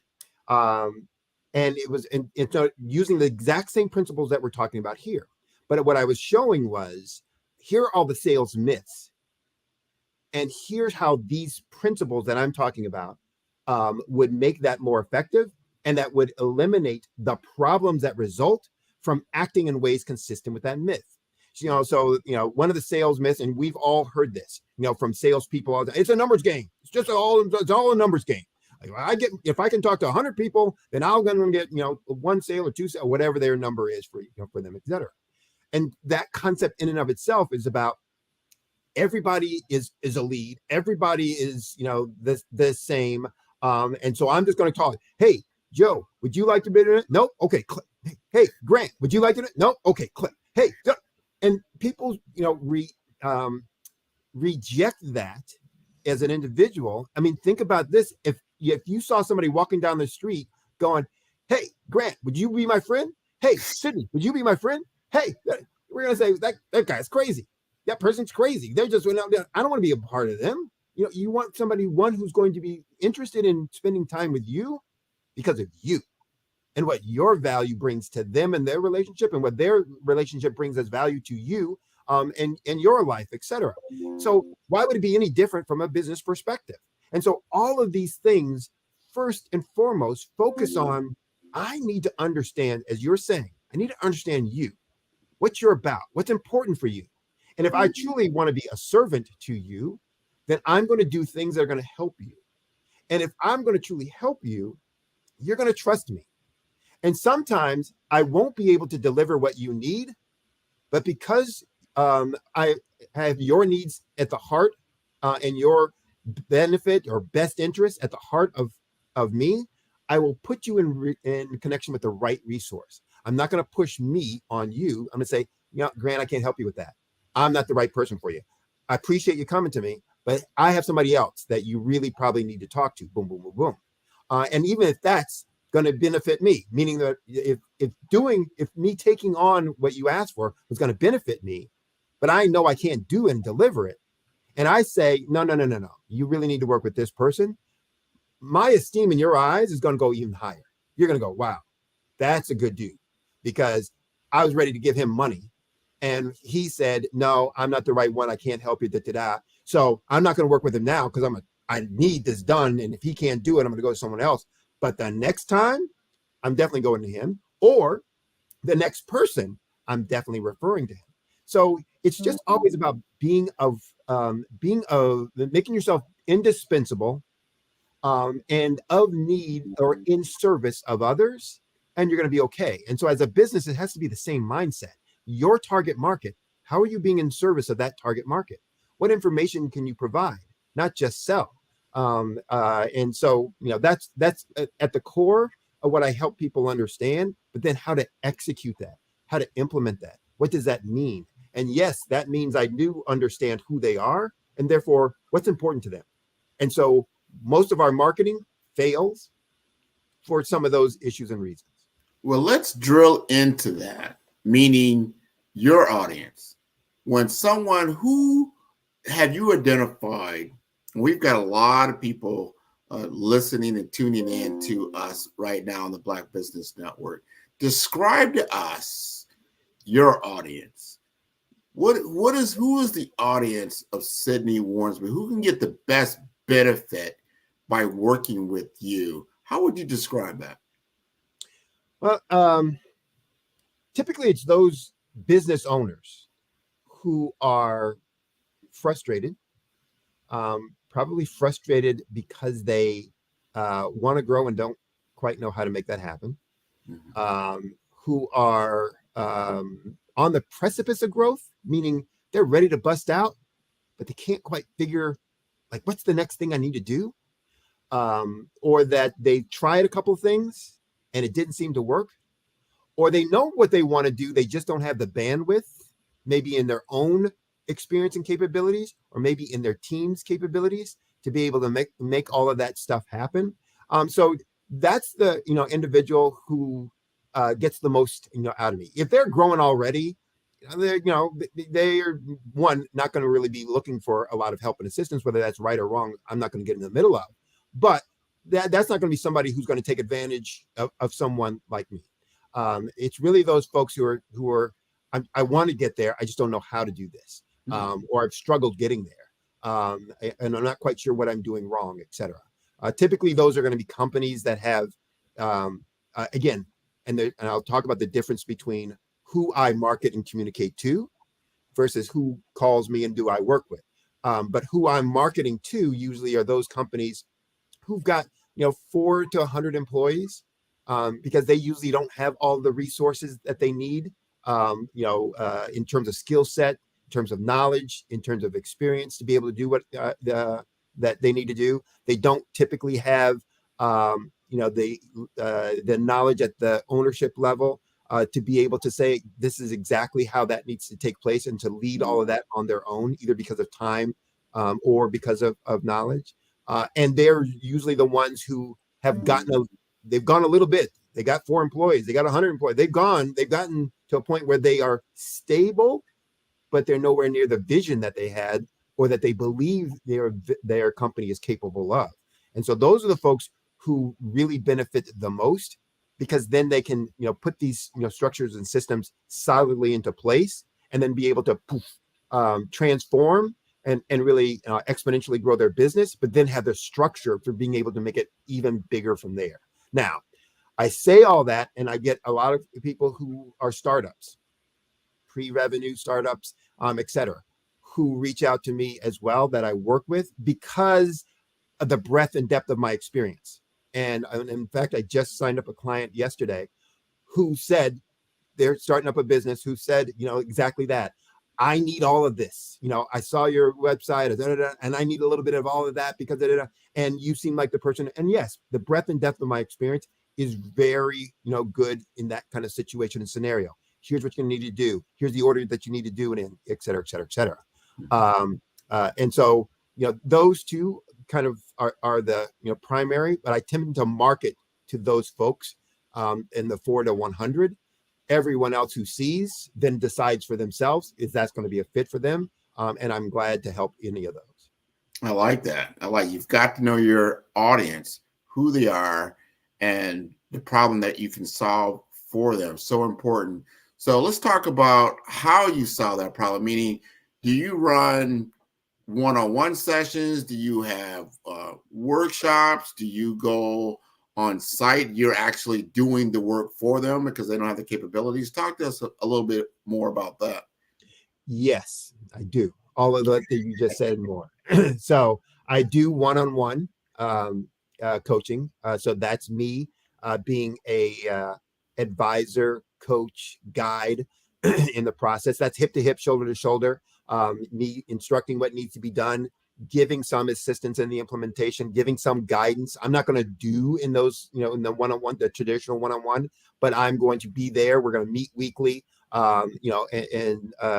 consistently about here's what the next step needs to be. How did you, complete that last step? What did you learn from that? How are we going to implement that? What's the next decision, et cetera, et cetera. I do that same work though in a done for you perspective that says, if somebody says, I ain't got time for that, I need it, I just don't have time for it, I don't have the people for it, can you do it? So kind of in that fractional space where I'll say, yes, then I'll take that on. It's obviously at a higher cost and expense, but I'll take that on and just say, okay, I'll run that for you.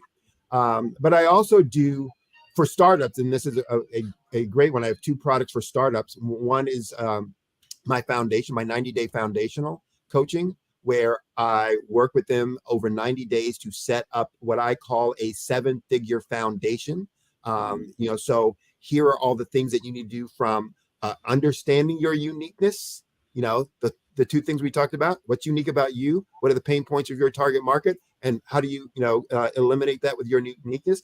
We identify that. That's the work you and I were doing through that branding or that profit booster forum. And the things that we're doing there, where people can come in and learn, okay, this is how I do that piece.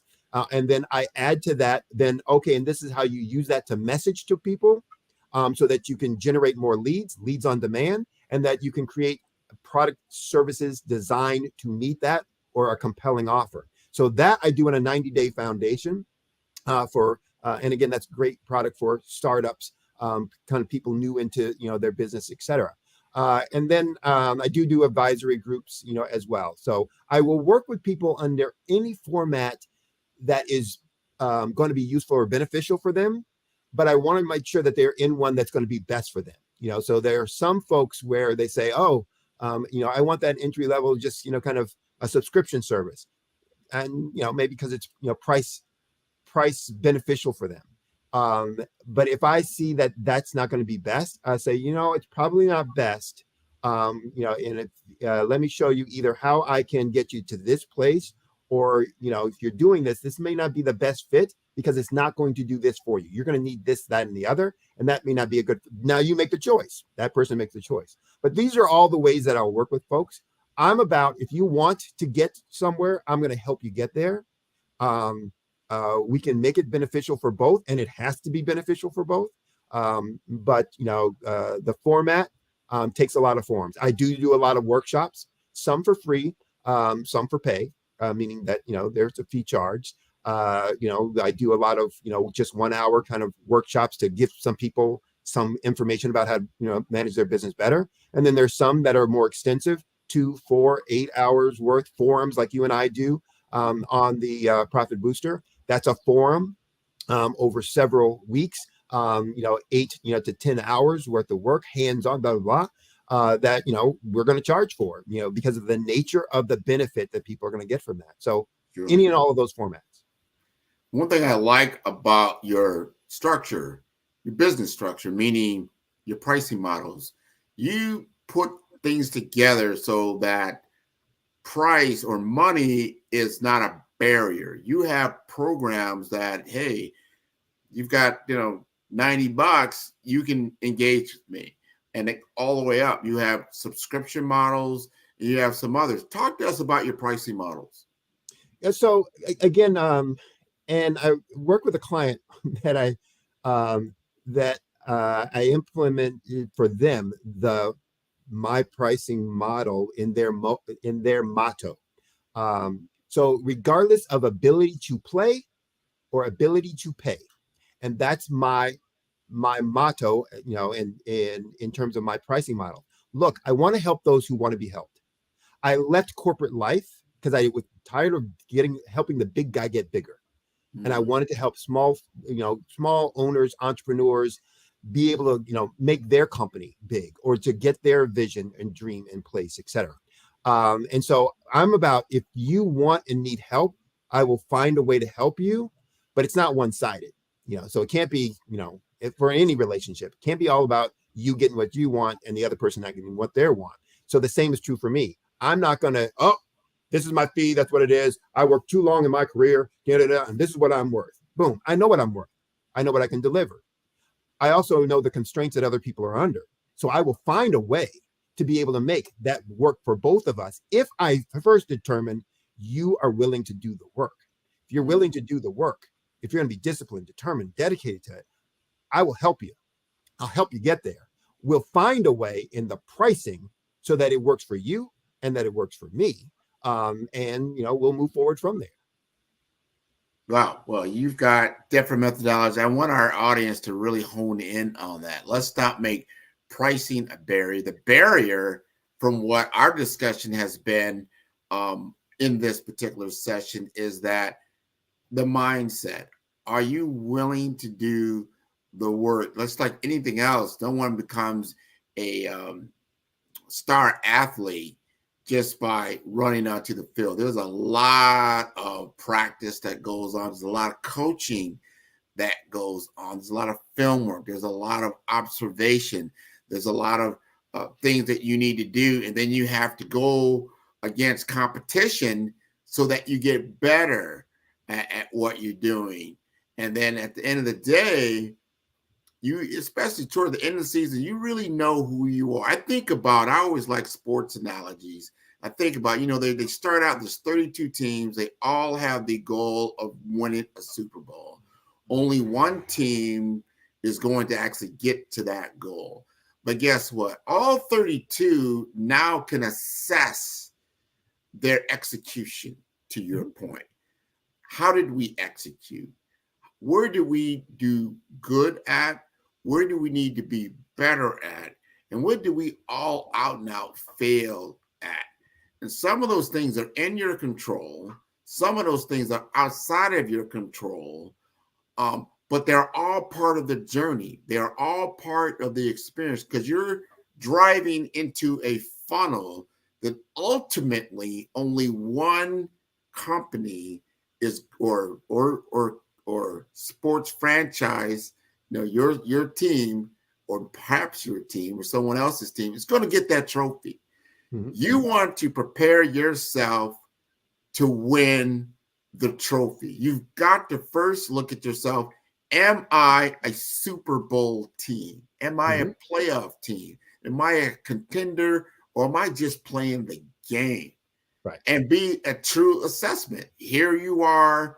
This is what your competition looks like. These are their capabilities, their tool sets, their skill sets, their mindsets. Where are you really at?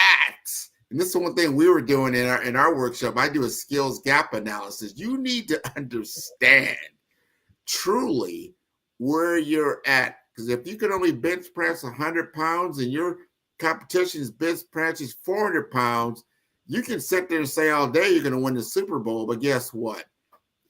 Until you get to bench press from 400 pounds, it's probably not going to happen. Do you have those candid conversations? This is our last question with your clients. Absolutely. I'm about straight talking about what needs to be done. Now, that doesn't mean being rude and abusive and all that other kind of stuff. That's just a fallacy that, TV shows, especially reality TV shows about business folks, like to, present. Makes for good TV. But, yes, you have the direct conversation about here's what needs to happen. Here's what needs to take place. Here's what you're not doing.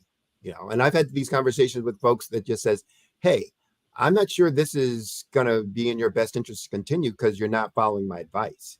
And, so you're wasting your money, by paying me to do this, et cetera, et cetera. Now, somebody would say, oh, well, why just keep going? Keep because one, I got limited time. There are people who could use my help. I'd rather have them, using my time because it will benefit them than me wasting time. But it's also one of those, look, I got your best interest in. Don't waste your money on things that aren't going to. So if you're comfortable with where things are, then be comfortable with that.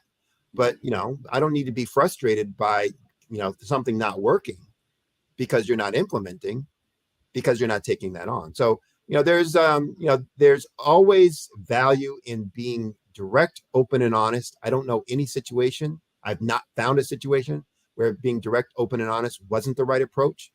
I found lots of situations where that's hard or difficult to do. I found lots of situations where I messed it up, where it's like I was being direct, open, and honest, but I could have said that differently and therefore, had them receive it, better. But the direct, open, and honest feedback always allows the person to make the decision as to the change that they're going to make or what they're going to ignore. And hey, Sydney, we're at the end of the hour. Give us again your contact information so we can follow up. I know there's a lot of people in the audience now that got a really good understanding, a better perspective, and they're going to need to contact you. So what is the best way? Best way is, again, my email address, Sydney W. Again, that's Sydney W. Sydney is SIDNEYW at solutionswithresults.com. Solutionswithresults.com. That is also my website, solutionswithresults.com. You can also get me via phone.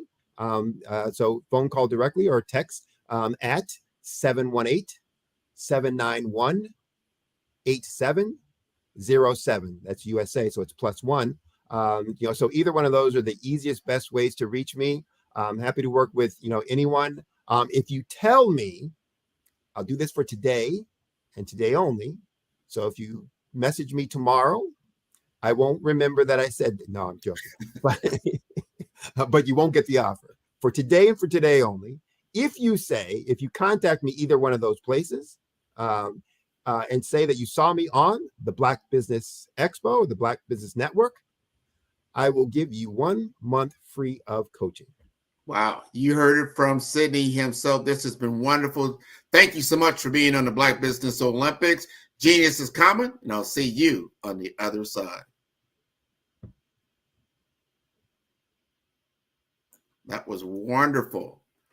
So the Black Business Expo's mission is to help our children to raise funds for high school seniors going to college or K through 12 entrepreneurs. This expo is a fundraiser for students, and you may go to www.blackbusinessexpousa.com to donate to the scholarship fund and use the Cash App that's on the screen right below. That's $USA. So our goal is to give laptops and up to $5,000 to 10 students. Students can register online at www.blackbusinessexpousa.com. Every dollar counts. So we want to remind you to donate to the scholarship fund.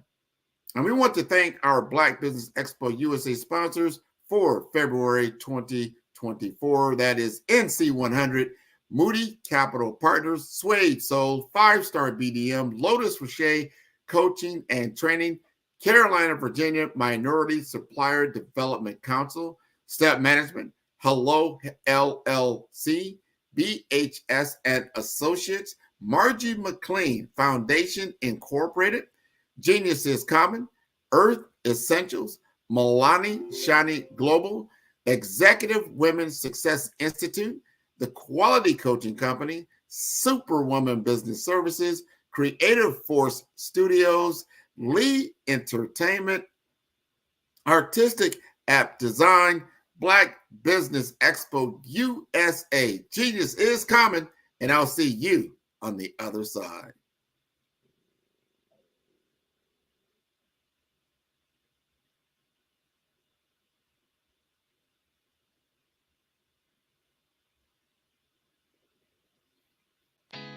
Did you know women represent just 3% of Fortune 500 CEOs and less than 15% of corporate executives at top companies worldwide? Have you wondered what the secrets are to getting into the top ranks, whether in the private or public sector? Do you want to figure out how to stop being held back in your career or passed over for promotion? Then you're in the right place. Hi, I'm Dr. Madeline Ann Lewis, President and CEO of the Executive Women's Success Institute. I have decades of experience in the military, the federal government, and corporate America, and my mission is to help women succeed and tap into their full potential.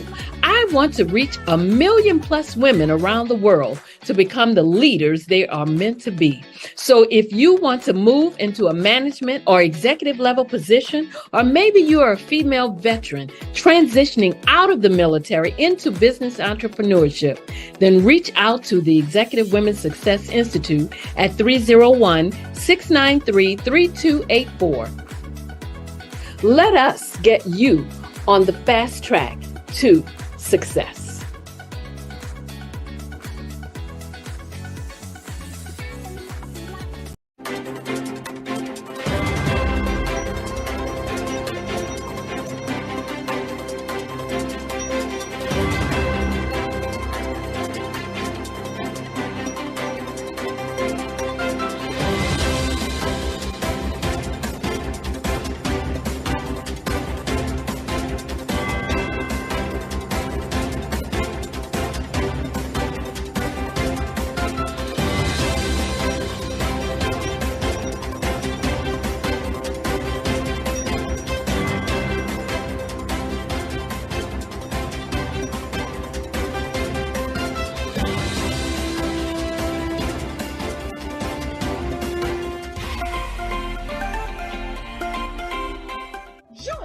Dr. Eric Kelly III and a host of phenomenal speakers from all around the globe for this 7-day virtual event that you don't want to miss. The mission of the Black Business Expo is to raise scholarship money from kids all the way from high school, all the way from college. The Black Business Olympics is one of the largest Black business showcases in the world. It is an opportunity for businesses and companies to showcase their businesses globally. We are going to be giving away laptops up to $5,000 away to students. Again, I'm Olivia Appleberry, the founder of 2 Cents Finance and one of the speakers for the expo. I am so excited to see you there. For more info, go to www.blackbusinessexpousa.com or call 919-308-9090 and hope to see you there.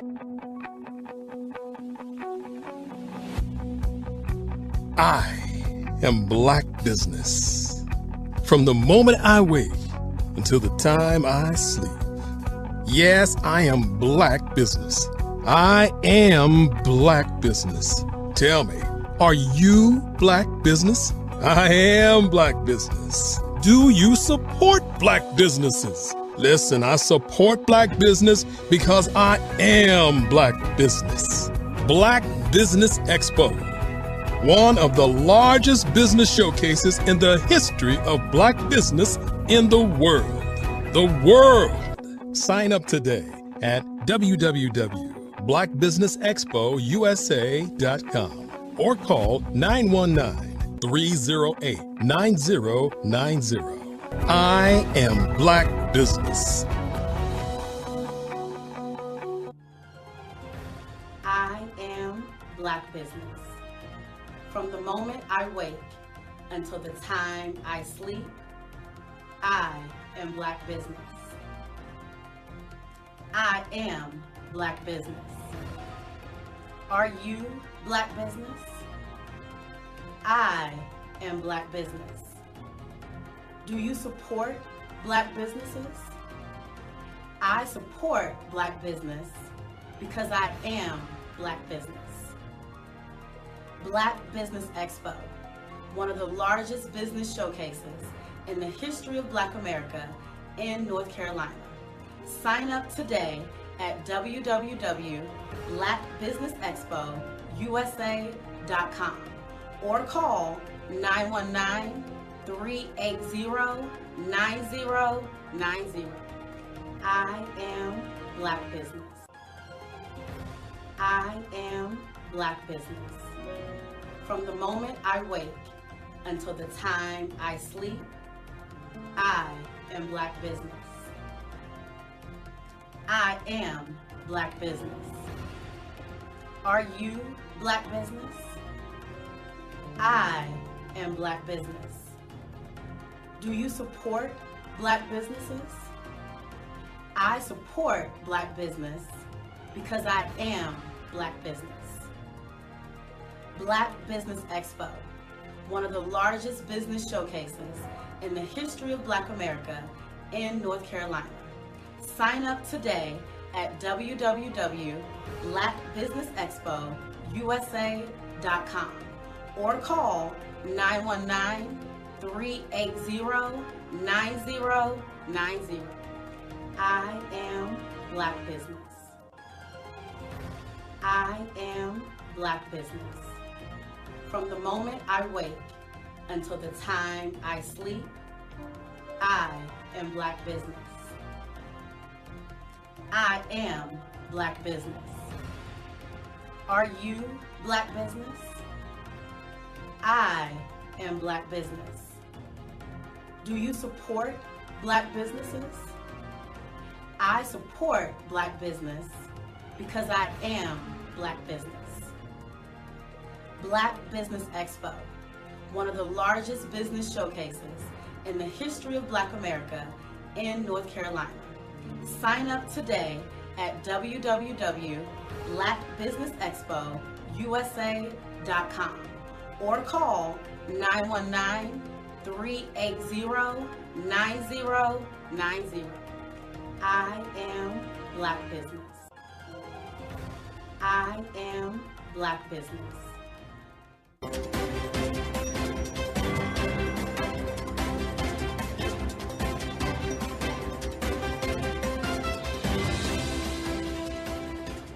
Sometimes you got to hear the news from the Black perspective, and more specifically, Black publishers. And that's exactly why you have to download the Hey Tie app, the largest mobile app delivering breaking news, videos, and podcasts from 200 of your favorite Black publishers. Yes, 200 Black publishers delivering news as it happens, literally all in one app. Go to HAYTI.com or download the app in the Google Play Store or Apple App Store. It's completely free, along with information that you can trust, so go check them out.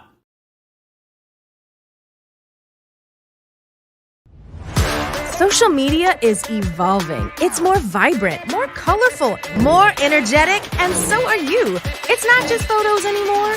It's video, it's audio, it's subscriptions. And now there's Fanbase, a new monetized social network. Fanbase delivers the complete native app experience with full content monetization for every user. No algorithms that shadow ban your engagement or growth, and no ads. Follow anyone for free and subscribe directly to your favorite creators for $4.99 a month. Plus, show some love by tipping on any post. Also, make a fan base page and monetize your content the same way. Finally, connect with your followers by posting the amazing content you already create. And now, get paid for it. It's time to energize and monetize, because everyone's a fan of something and everyone has a fan base.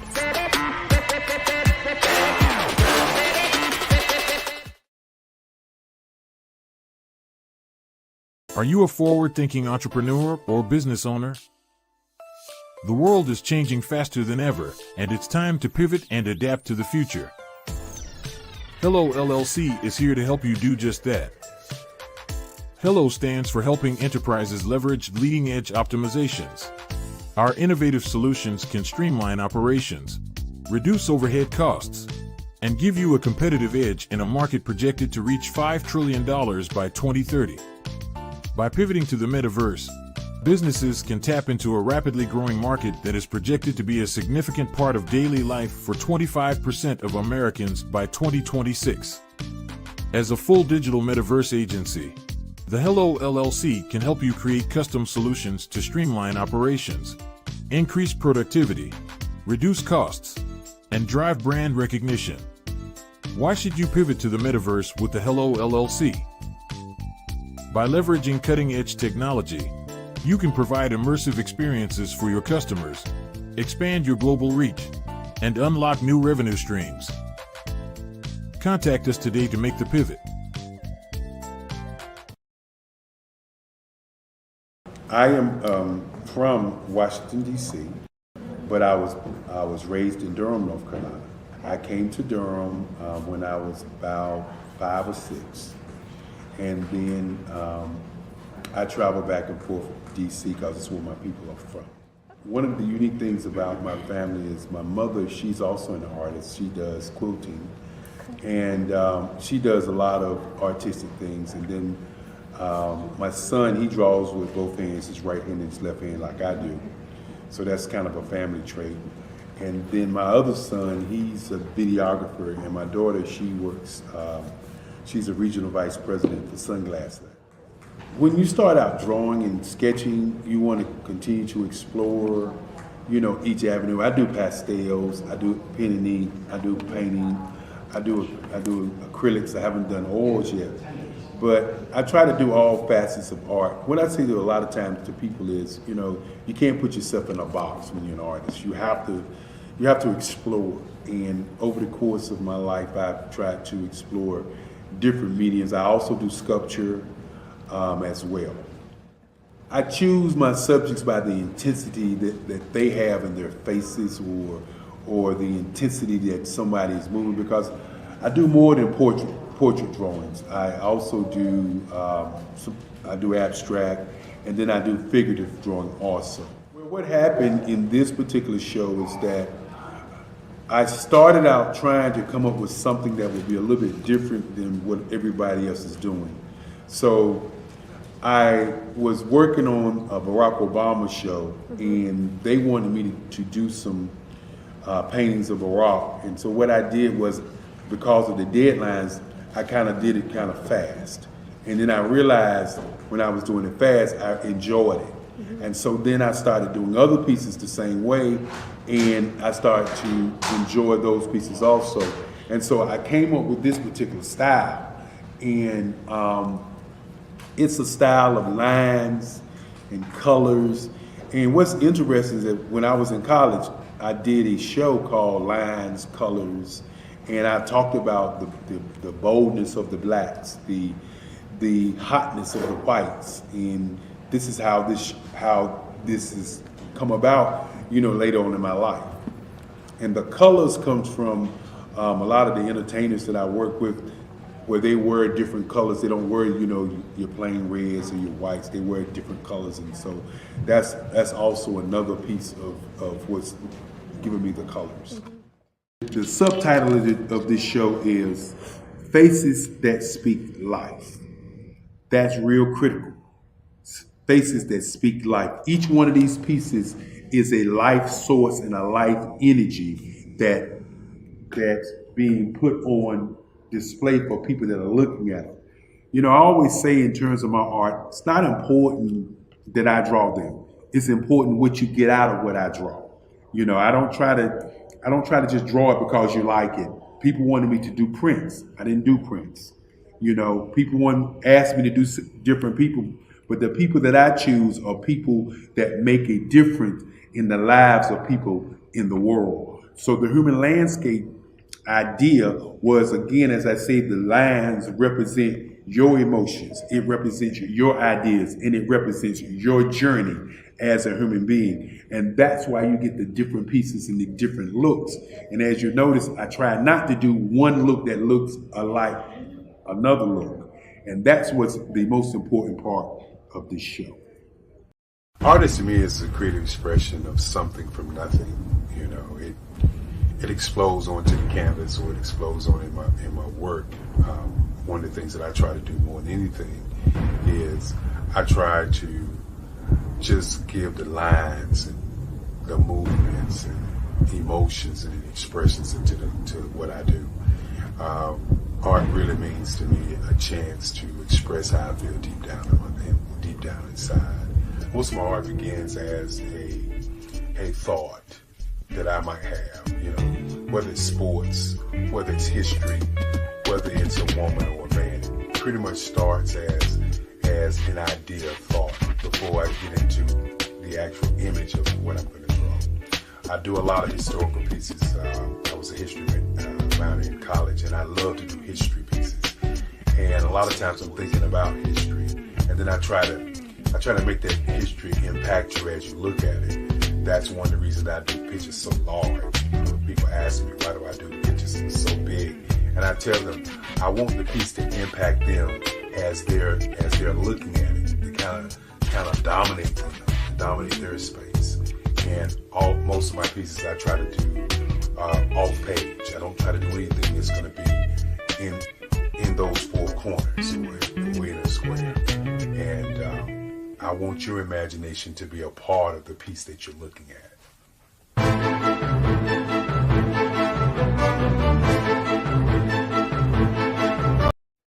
Hey everyone, it's Grant McGaw, CEO of 5-Star BDM and host of the award-winning Follow the Brand podcast and TV series, where I help you to build a 5-star brand that people will follow. My genius is personal brand development through intelligent communication and helping you achieve your business and career goals. I am a requested speaker on digital technology and brand development issues. I want to work with you to increase the value of your current opportunities while attracting new ones. Every one of you is unique, and we all share challenges that can be addressed through smart branding. As a super connector, I work with you as an executive coach to guide you along the complicated business and career development road, providing the enhancement tools and information you need to succeed. Together, I will help you succeed in today's challenging business climate. I will evaluate and measure your progress. Best of all, I am right alongside you every step of the way. Build the brand called you. Genius is coming. Hello, I'm Dr. Madeline Ann Lewis, President and CEO of the Executive Women's Success Institute. And my genius is helping women accelerate the path to success. You know, I was blessed to have strong women in my life who encouraged, motivated, and pushed me to do my best and to never even think about giving up on my dreams. So I say to women, we must show up to rise up.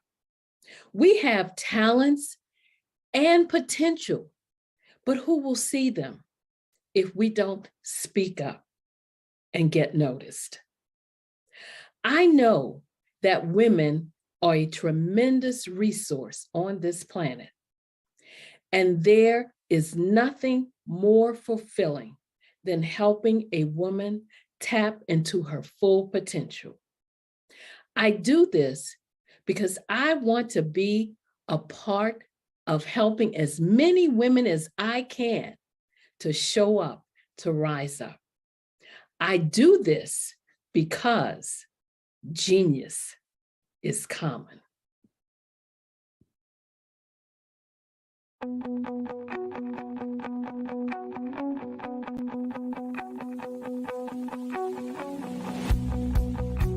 I am Black Business.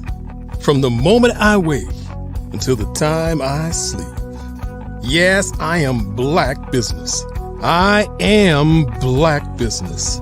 Tell me, are you Black Business? I am Black Business. Do you support Black businesses? Listen, I support Black business because I am Black Business. Black Business Expo, one of the largest business showcases in the history of Black business in the world. The world! Sign up today at www.blackbusinessexpousa.com or call 919-308-9090. I am Black Business.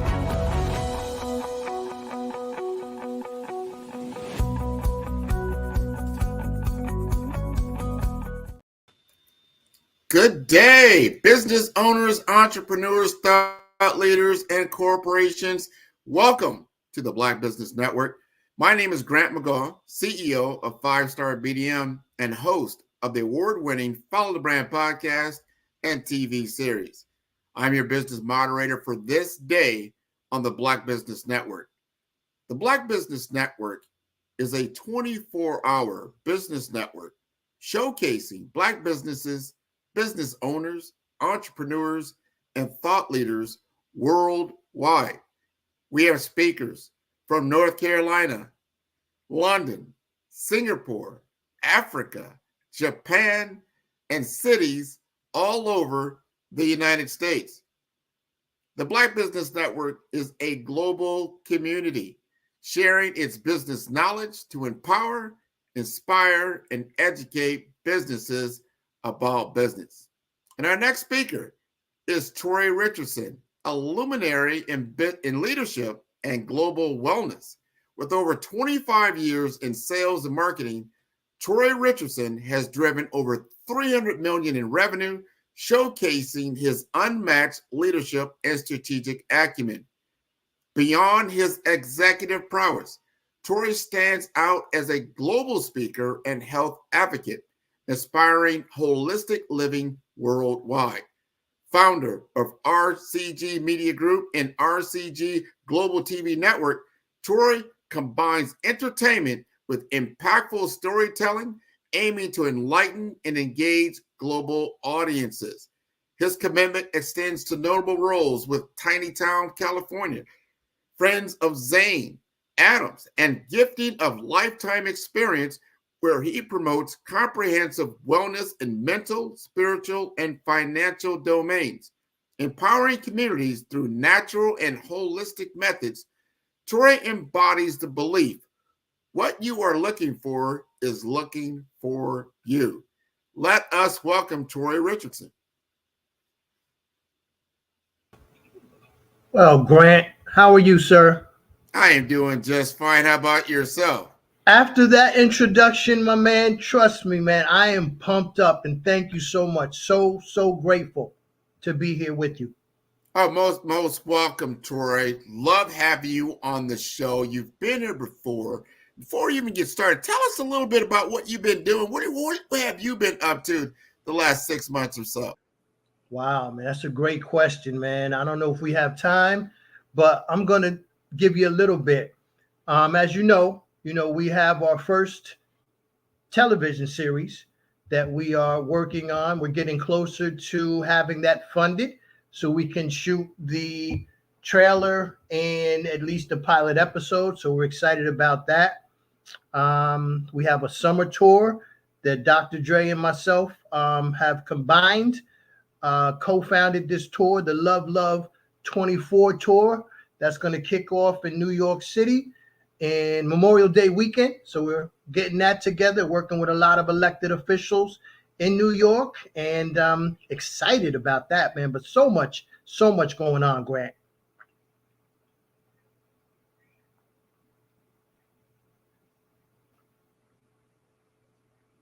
Yeah, as I said, the Love Love Tour 24 with Dr. Dre from Yo MTV Raps. Okay, there you go. Yeah, excited. Very excited. I'm very excited, man. You have an illustrious career doing a lot of different things. I want you to help our audience understand who you are as a businessman first, and then we'll get into your different endeavors. As a businessman, I like to think that I've taken a lot of the pieces from the mentors, the coaches, the executives that I've been blessed to be around. And that starts with fairness, right? Integrity, ethics, and just wanting to do it the right way. Having an idea, nourishing an idea, nurturing an idea, and bringing it to life. There's nothing sweeter than that for me when you can breathe life into others through your business. And Grant, you know exactly what I'm talking about. When you are able to put something together collectively and collaboratively with a team and make it successful, it means everything in the world. It is so rewarding. And that's one of the things that keeps me going, because I'm so creative. I'm like Dr. Eric Kelly with that creative mindset, right? And all the abstracts and the colors. That's how I look at my business life. It's putting together that perfect painting, that canvas that just, you put your ink on it, you put that brush on it, and you're bringing it to life. And then when people see the final project, they're like, oh my God. And everyone's going to get something different out of it. That's why we have different clients, right? I hope I answered your question, but it's You all did.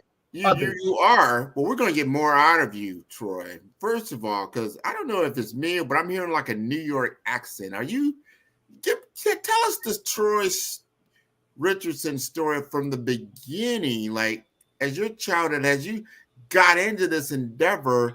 I think it's got to be an interesting story. Now, am I correct? Are you from the New York area? I'm from the New York area. Absolutely. Go New York.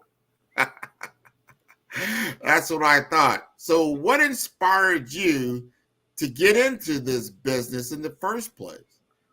Well, again, I give all credit to my late mother, Dorothy Gray Richardson, the Black Mother Teresa. She was a gospel singer, right? And I was able to witness how she made people feel.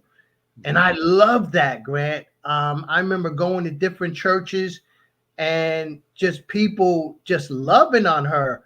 I mean, crying. And, that was back in the day when it was okay to, get that feeling in you, unlike today where people too cool. But I was able to witness that at a young age, and I wanted that, right? I wanted to do the same thing, whether it was playing sports. I wanted to make sure that the audience out there, they were looking at it and they were feeling good. And just, again, making people feel better, right? It's contagious when you see that. It's addictive. You want to do it. It's like when, a doctor has kids, 9 times out of 10, that child is going to grow up to be a doctor because that's what they're around. And if they love what they're seeing their parents do, then they're going to try to emulate at least pieces of that and put their own personality into it. So that's my story. That's, those are, first of all, when you look at the experiences, and I know I look at my own experiences, how who you are around is a huge influence, especially when you're young. You're trying to look up to something or someone, and then you want to emulate that behavior. That's why it's so important to have positive role models, because it doesn't matter when you're little, positive, negative. You're either going to be the good guy, protagonist, or the antagonist, one of the two, as you grow up. And you've been in the entertainment business for a while. I mean, you've been associated with some very, very well-known figures. Was that started in New York, or that took you out to LA? Was that a combination of all that? Because you got yourself into that circle and you're doing very impactful work. Again, Grant, it's surrounding yourself with the right people, right? And the best of your ability, putting yourself in the best position possible. And I was blessed early on. I was able to tag along with relatives and some older folks that just, they didn't care if I was 13 or 14. They liked my energy and they brought me along. I remember I was 13 years old and I was backstage at a Grandmaster Flash concert, right? Yeah. And all the hip hop stars from back then were there. And you would have thought my eyes would have been open. No, Grant, I was soaking it in. I was soaking the experience in. I wasn't starstruck because I knew this was going to be a part of my future. So I had enough wisdom, enough just knowledge to go ahead and soak this experience in. And I remember having conversations as a 13-year-old with these grown men. They were 22, 23. But I love what they were doing. And again, seeing the audience reaction, I was like, I want that. So I've just been blessed, man. I mean, I remember my aunt, she had me around like Lionel Richie, Stevie Wonder, James Brown. So you don't get starstruck when you get that early on because you don't really know who they are at that age, right? Not really the power that they have. So I just looked at them as regular people because my aunt was dealing with them. So I knew my aunt was regular people. So, I mean, I just really just enjoyed being around that company. And it's followed me to the people that I'm around today, like Bill Duke, Sophia Stewart, Dr. Dre, Gilbert Glenn Brown, actor director. He's my executive director for the television series. So I've been able to make these relationships, keep them sustainable, and leverage them for what I'm trying to do, which ultimately is make an impact on our community, right? So I've been blessed, Grant. 100% blessed with your mom, the people you've been around, and you understand the business of entertainment, the business of business. You are a business consultant. You have different programs that you're involved in. Now, tell me a little bit about this CARE Global Leadership. Well, tell me more about that. And that's special. Grant, I've been doing podcasts in some form or fashion, right? They weren't called podcasts back in the day, but I've been doing some format, some platform. And this latest one is the CARE Global Leadership Series, where we highlight global leaders, right? And it could be from any background, whatever you're doing, nonprofit, business, whatever it is. If you're impacting people globally, I want to talk to you because I want people to understand who you are and what you are able to do for them as a human resource. So that's why I developed the CARE. And everybody knows me. I'm all about collaboration, the acceleration, the revelation, and the elevation. So I developed this CARE series, and we've had our first, 3 or 4 episodes, and it's going really good. We've also branched off into a men's series. Dr. Dre and myself and Eunice Camara from London is called the Math series, Men About Their Health, where we're engaging with men.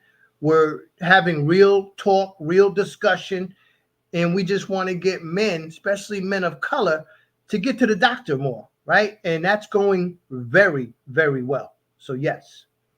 No, that's very commendable. It's so important. Now we have, and you've watched this world change, meaning growing up, at least when I was growing up, it's only 3 or 4 television stations. Then it morphed into cable, and then you had the major media networks. Now you've got streaming. So you've got a way to get your message out globally, where before, if you couldn't pay a radio station or a television station to get out, even just for a 30-second spot, now you can be like on a network we are on right now and be on a global stage And I like what you're doing with the platform. Let's have social impact. Yes. And let's get that. People, gravitate to certain celebrities, but let's not just get a message because they're getting paid to do it. What are you very passionate about? Mental health, physical health, male, especially Black male health, getting to the doctor. Why this is important? Because we want you to be healthy and to live longer. And I like how I commend you for what you are doing in that respect. What advice do you have for entrepreneurs? You've got the entrepreneurial spirit. You've got the bug. You've had the bug for a while. You check a lot of different boxes. We are here today on the Black Business Network helping our Black entrepreneurs. We're rebuilding Black Wall Street. Help us understand what it takes to be an entrepreneur. Number one is belief, right? You have to believe in yourself, and never waver, right? Because there's going to be distractions, there's going to be temptations, there's going to be naysayers, there's going to be haters, but it all starts and ends with the belief in you and the belief in a higher power wherever you want to, look for that guidance too. But you have to believe in yourself, man. You really do. Because we know there's going to be failures, right? But nobody is successful without failing. It just doesn't happen that way. So you have to be wise. And again, this comes back to surrounding yourself with others that you can learn from. They're going to tell you the same thing. You're going to fail. You're going to fall. When you came out your mother's womb and you started walking around, or not walking around, crawling around, before you could walk, you was falling. You might not remember it, but it's the same thing in business. We're going to have some obstacles and challenges. I mean, you have to have strong skin, right? There's going to be criticism, some valid, some just coming at you for no reason at all. But you have that thick skin and you take in criticism and you learn, right? You have to be willing to learn. You have to be coachable. You have to listen to those mentors and those coaches. What good is it to have Grant, right? Grant, the CEO, coming at you, investing time in you, and you're not listening to what Grant is telling you. It's just, lack of a better word, asinine, right? We have to listen more. God gave us 2 ears and 1 mouth, so we listen twice as much. A lot of people don't listen. They want to get there. They think it's so easy. They could just develop a business, get an LLC, and that's it. There's so much behind the scenes. It takes a team, right? No one's going to do it by themselves. So not only do you have to believe in yourself, you have to believe in your team. If you enlist them and they're willing to come on because they bought into your vision, then trust them. Don't bring them on to just tell them what to do. Tap into their talents, right? And again, trust them fully until they give you a reason not to. But at the end of the day, it's always going to come down to, do you believe in yourself enough to start this and see it through, right? Because we know most small businesses close their doors within 5 years, some less than 2 years. So people are quick to give up and go on to the next thing. It doesn't work like that. I mean, this TV series has been in development for 6-7 years, right? And I knew I was in for the long haul because I know the impact it's going to have once we get out there. Same thing with the business. It took time, right? You have to create that database of customers. Now I'm up to about 3,000. It took time, right? It doesn't happen overnight. But once you get there, I tell people like this: a business is like an airplane. When the airplane takes off, it uses about 60% of the fuel, right, to take off. And then once it gets there, it could just coast until it's ready to land. There's no difference in business. You're going to have to put a lot of effort in at the beginning to get your things up and running, whether it's your operations, your structure, your staffing, your partners.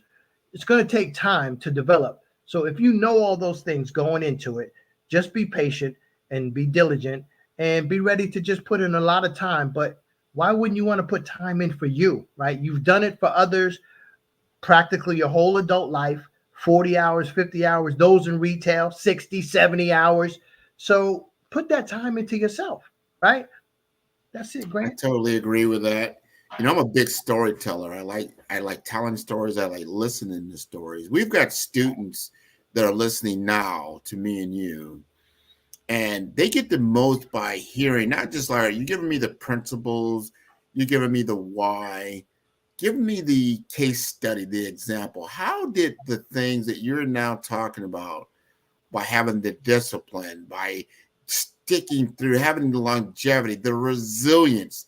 Give me a story like, Grant, here's the deal. This is how this was going. I thought the plane was going down. We were going down. Yeah. And lo and behold, you know, we were able to land this thing. Yeah. Help me on a story like that. Man, I'll tell you, Grant, this TV series, I'll allude to that again.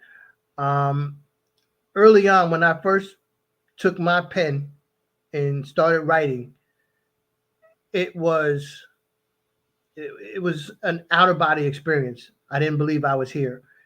And as I went along, and I'm wondering, how am I going to get a TV series out? I mean, how do I do this? So I leaned on someone that's experienced, 40 years in the business, and I didn't know how they were going to react to me, right? I know they liked me, but I didn't know if they liked me good enough to mentor me in the entertainment business. And because of the rapport and the credibility built up over the years, not knowing that I would need that, right? But having enough sense to just ask questions, be respectful when you're around people, right? Yeah, Mom, I remember. Always treat people the way you want them to treat you. So I reached out to Bill Duke. Didn't know if he'd, respond. I didn't know what he would say. He's like, man, you crazy. You're not built for. He could have said anything, right? Yeah. But he embraced it, and he just like congratulated me for taking the first step, believing in you, right? And then we just started to go. And I had to go through a number of writers, all this stuff, but he prepared me for that, because if he hadn't, maybe I would have went a different way. I don't think I would have given up, because there were some discouraging times where I thought about it, but at the end of the night, I'm like, man, I put too much into this, and the impact this is going to have, it's really not about me. It's about that audience that's going to see this television series ultimately. So there's many times that I didn't feel right. It wasn't going my way. But through a great mentor like Bill Duke, he was able to just keep me steady. And that plane wasn't going to go down because he wasn't going to let it go down. He was the co-pilot. So he believed in the project, right? And he believed in me. And one of my best stories is when I was interviewing him for the television series just to get a little information, and he took it someplace else. He completely endorsed Troy Richardson. He was like telling people, I've known this guy for a while. He means what he says. He just said all these just endorsing words to me, just like, it's like, wow, just thank you. I couldn't believe it. But again, when you put enough into something, you're going to get something out. And early on, from again, seeing my mother in church and going around places with my aunt and soaking things in, the Grandmaster Flash concert and so many other concerts, looking at it from a business perspective, not being the fan and, the hooray and the women and all that stuff, that didn't mean a thing to, well, I don't want to say it didn't mean a thing to me. I'm not going to get up here and lie, okay? I was young, okay? But I had enough sense to realize within the moment that this is a moment that I have to take advantage of. So I was able to do that. And I do that today. Still, when I'm talking to different actors, different celebrities, entertainers, whatever, it could be behind the scenes, because I'm always learning. To creative people, I love creative people. So when our digital team, when they put things together, I want to know how you did that. So I always ask questions because I want to learn and understand the process a little bit more. And I really look up to 50 Cent for what he's done in the business side of things. He had a vision. If you ever hear interviews with him, he knew that he wasn't going to be 50 Cent for long.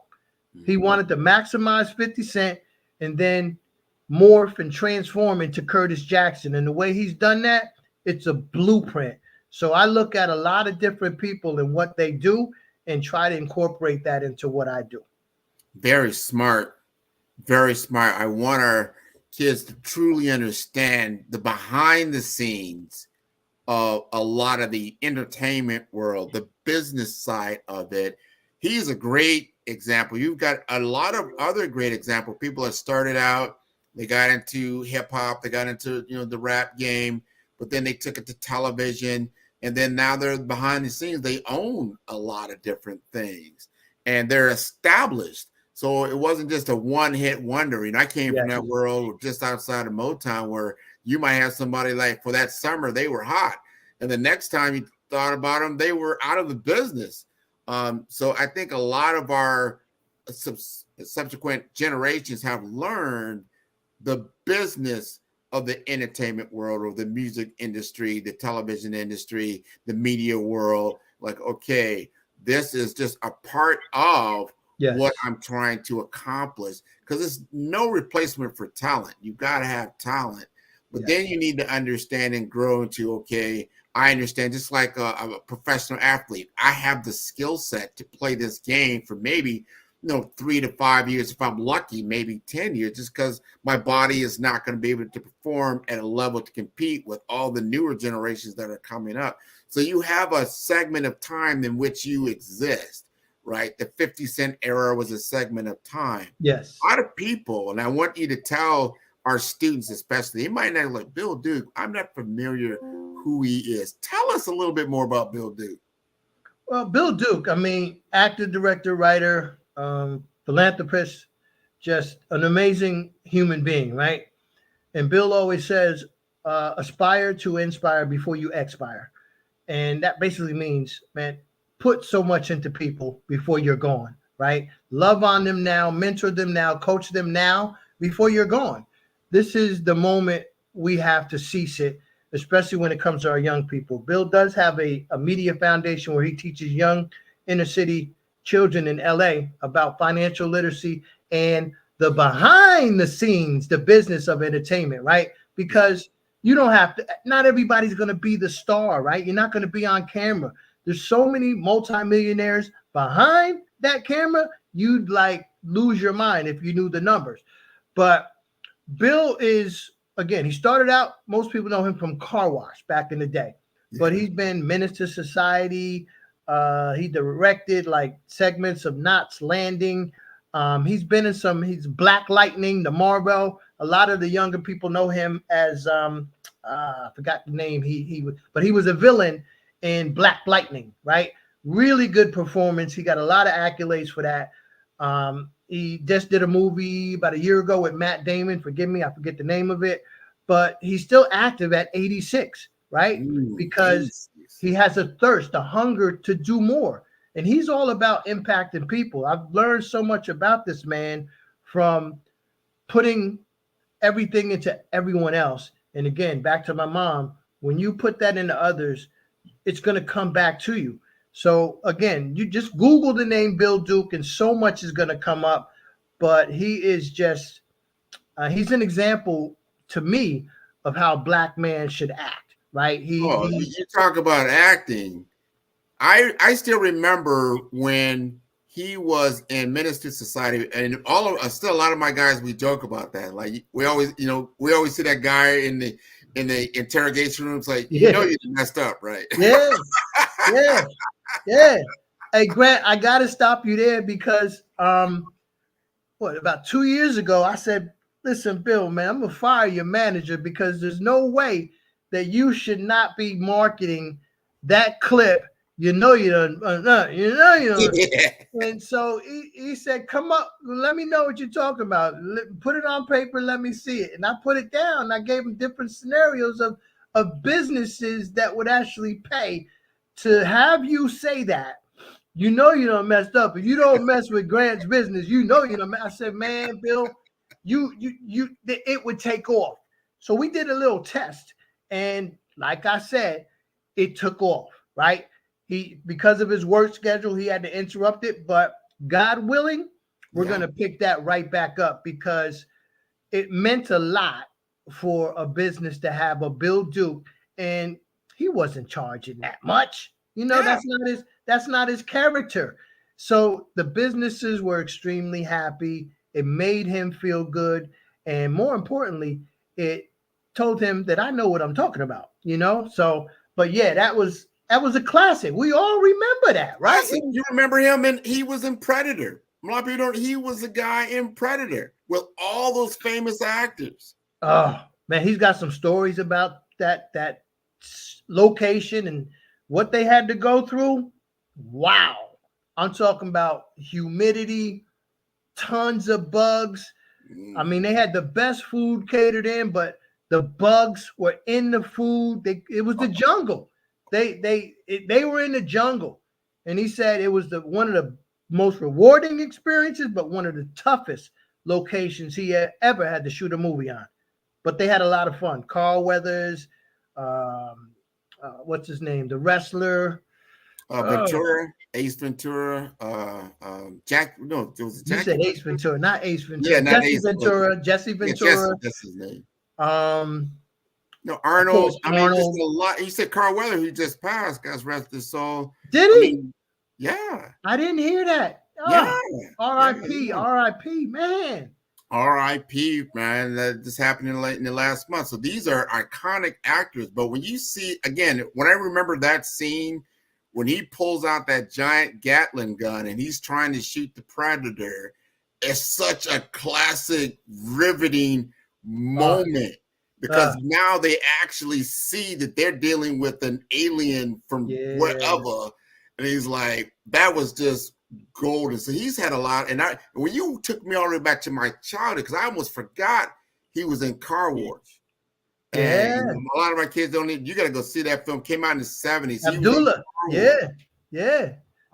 Classic. I mean, and again, that car wash scene, and he speaks about that when he was trying to rob the car wash. And then the older gentleman who I don't know if he was a manager, but he talked him down, right? He talked to him, right? He communicated. So you got the old G and the young G going at this moment where the young G's trying to rob because he's tired of it, man. I had enough of the white man and all this stuff. And the brother just took him and just talked to him softly and reasoned with him. And then he ended up giving him a hug, man, taking the gun. But that was a classic scene of confrontation, and a young man going through it and just didn't know what was going on, had no direction. And thank God this OG loved him enough to talk to him and talk something into him. So that was a powerful scene.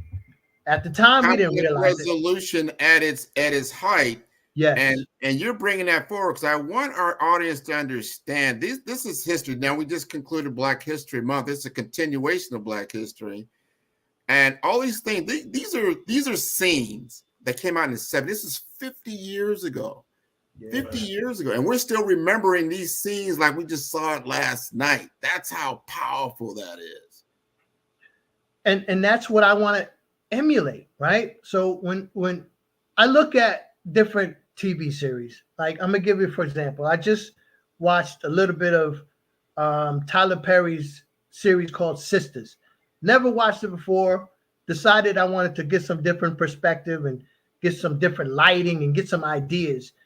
And I've gotten a lot out of the series on different ways to shoot, different offset locations, different lighting, different angles. I've gotten a lot from watching that. So me as a producer, director, again, it's all about learning, right? And sometimes you don't have to be with that person to learn. You could look at their product and dissect it and see what works and see what doesn't work. So I'm blessed to have that opportunity before my series is out on the air. But I'm also cannot wait to see it. We're going to conclude here. But before we do, Troy, you got to tell us how we can contact with. There's so many people that are interested. in what you do, in the business that you're in, and they got to get next to you, what's the best possible way? And I'm going to tell you this, and you folks, you must reach out to me because I have 2 wealth building opportunities, true wealth building. There's no crypto, none of that stuff. This is just true opportunities. So please reach out to me at TROY, that's Troy, at rcghome.net. And that's R Robert C Charlie G Golf home.net. Awesome. Awesome. This has been wonderful. Thank you so much for being on the Black Business Olympics. Genius is common, and I'll see you on the other side. Salute. Grant, thank you. Love you, boss. Love you too, man. Appreciate you. This has been wonderful.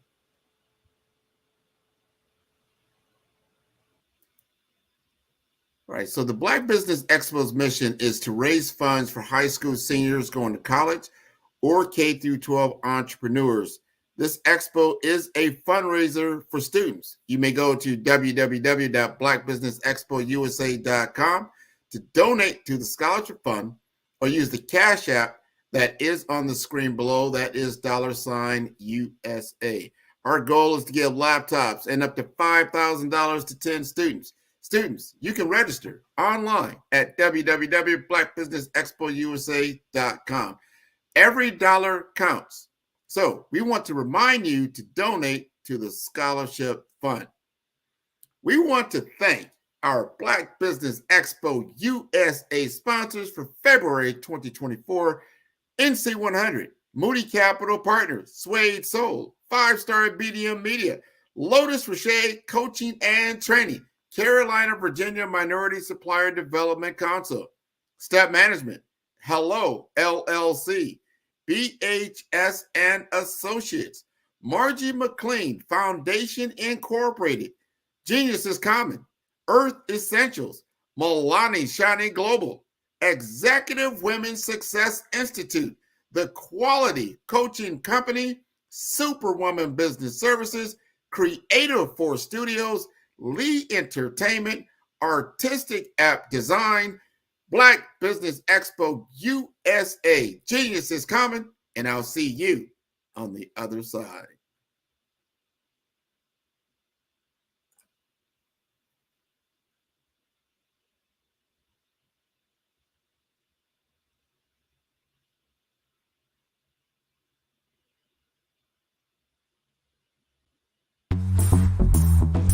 Attention all entrepreneurs and companies. Are you looking for reliable and efficient virtual assistants and back office support to help you manage your business tasks? Look no further than Superwoman Business Services.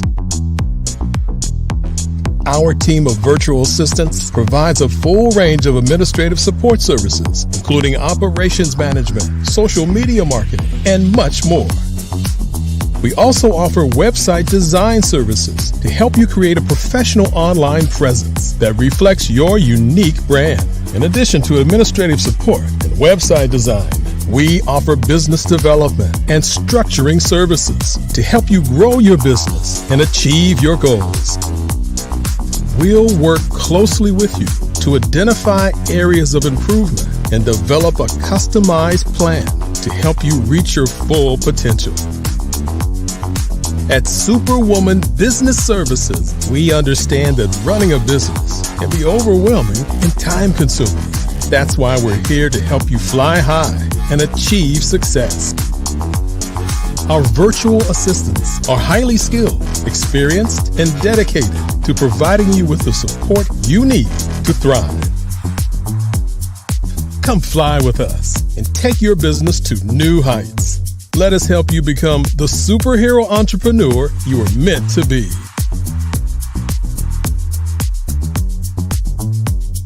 Contact Superwoman Business Services today to learn more about our back office support services. Come fly with us and take your business to new. Are you aware that showing off your expertise can gain customers and position you as an expert in your industry? Consumers need confidence to purchase, so let us showcase your knowledge by interviewing you for a 3 to 5 minute video. we'll position you as an industry expert with a customized interview-style video, and for a limited time, we'll cover all production costs.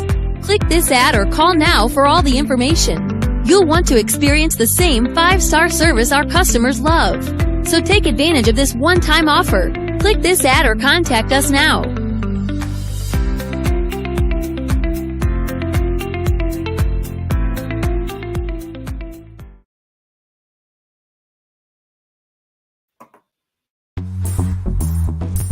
Attention all entrepreneurs and companies. Are you looking for reliable and efficient virtual assistants and back office support to help you manage your business tasks? Look no further than Superwoman Business Services. Our team of virtual assistants provides a full range of administrative support services, including operations management, social media marketing, and much more. We also offer website design services to help you create a professional online presence that reflects your unique brand. In addition to administrative support and website design, we offer business development and structuring services to help you grow your business and achieve your goals. We'll work closely with you to identify areas of improvement and develop a customized plan to help you reach your full potential. At Superwoman Business Services, we understand that running a business can be overwhelming and time-consuming. That's why we're here to help you fly high and achieve success. Our virtual assistants are highly skilled, experienced, and dedicated to providing you with the support you need to thrive. Come fly with us and take your business to new heights. Let us help you become the superhero entrepreneur you are meant to be.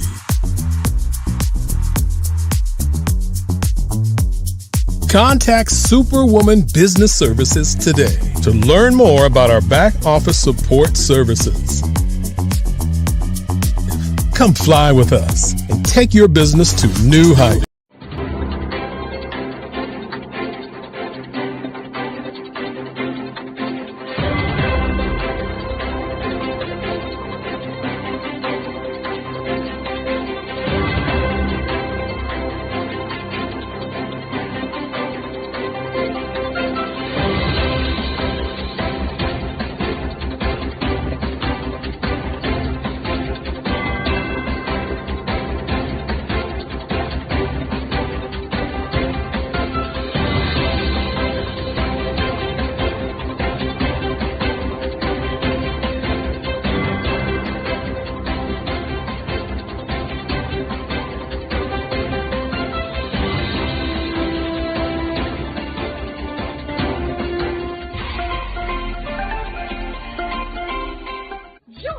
Dr. Eric Kelly III and a host of phenomenal speakers from all around the globe for this 7-day virtual event that you don't want to miss. The mission of the Black Business Expo is to raise scholarship money from kids all the way from high school all the way from college. The Black Business Olympics is one of the largest Black business showcases in the world. It is an opportunity for businesses and companies to showcase their businesses globally. We are going to be giving away laptops up to $5,000 away to students. Again, I'm Olivia Appleberry, the founder of 2 Cents Finance and one of the speakers for the expo. I am so excited to see you there. For more info, go to www.blackbusinessexpousa.com or call 919-308-9090 and hope to see you there. I am Black Business. From the moment I wake until the time I sleep. Yes, I am Black Business. I am Black Business. Tell me, are you Black Business? I am Black Business. Do you support Black businesses? Listen, I support Black business because I am Black Business. Black Business Expo, one of the largest business showcases in the history of Black business in the world. The world! Sign up today at www.blackbusinessexpo.com. Black Business Expo USA.com or call 919-308-9090. I am Black Business. I am Black Business. From the moment I wake until the time I sleep, I am Black Business. I am Black Business. Are you Black Business? I am Black Business. Do you support Black businesses? I support Black business because I am Black business. Black Business Expo, one of the largest business showcases in the history of Black America in North Carolina. Join Dr. Eric Kelly III and a host of phenomenal speakers from all around the globe for this 7-day virtual event that you don't want to miss. The mission of the Black Business Expo is to raise scholarship money from kids all the way from high school, all the way from college. The Black Business Olympics is one of the largest Black business showcases in the world. It is an opportunity for businesses and companies to showcase their businesses globally. We are going to be giving away laptops up to $5,000 away to students. Again, I'm Olivia Appleberry, the founder of 2 Cents Finance and one of the speakers for the expo. I am so excited to see you there. For more info, go to www.blackbusinessexpousa.com or call 919-308-9090 and hope to see you there.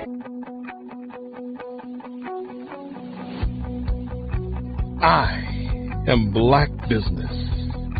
From the moment I wake until the time I sleep.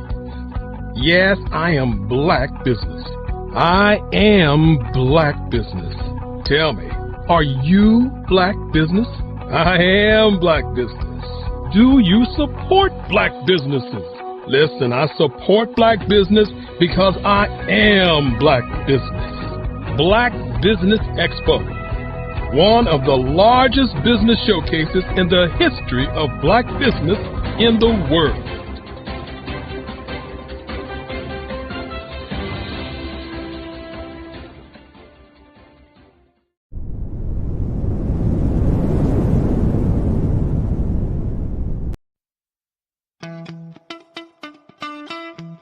How many times have you been asked to help someone you didn't even know, a student, a business entrepreneur, or did you ever even ask, where did they end up? That business, that friend, that entrepreneur. Well, just maybe they ended up in a gang, bankrupt, homeless, or worse, dead. Maybe they turned to crime, drugs, and alcohol. Did you ever wonder? Did you destroy their dream, or was your life always so easy? At the Black Business Olympics, we started a movement to help students complete. Give them hope and foster success. Help them to leave their dreams of providing laptops, computers, and up to $5,000 in scholarship funds. Today, we ask you to help a student, a business owner, or an entrepreneur to realize their dream by sponsoring them, supporting them, and buying from them. Consider this. With $1.6 trillion in our Black community, we only ask for a small donation for our students, our businesses, and our entrepreneurs. And you can change a life today. So I ask you, what are you going to do? Sit on the sideline and watch our students in high school be losers, miss out on their dream from lack of resources? Or are you going to donate to the movement and change their future and yours as well? Give us a call today at 919-308-9090. Change their life by investing with action to the Black Business Olympic Fund. The Black Business Olympics, one of the largest business showcases of Black business in the history of the world.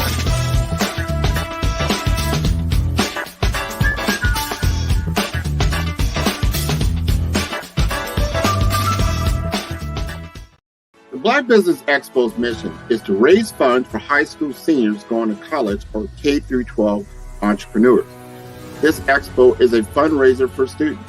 Please, you may go to www.blackbusinessexpousa.com to donate to the scholarship fund or use the Cash App at $BBXUSA. Our goal is to give laptops and up to $5,000 to 10 students. Students can register online at www.blackbusinessexpousa.com. Every dollar counts. Please donate to the Black Business Expo USA Scholarship Fund.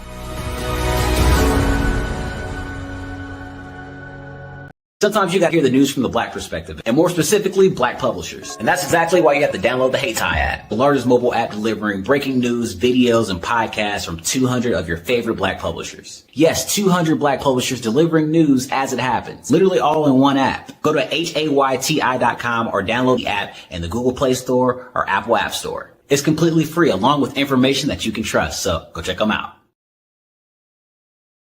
5-Star BDM, Brand Development Masters, is a professional consulting and advisory group keenly focused on business development services for the small to mid-sized business and entrepreneurs.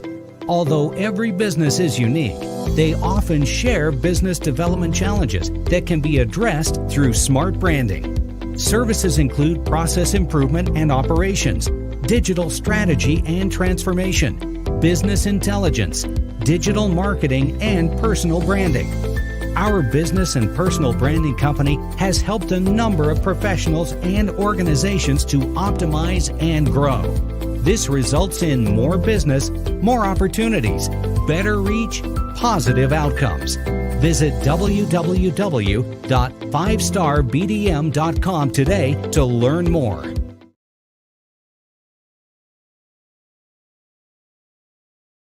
I'm Ramon Gray, founder of Smart Hustle Magazine and smallbiztechnology.com.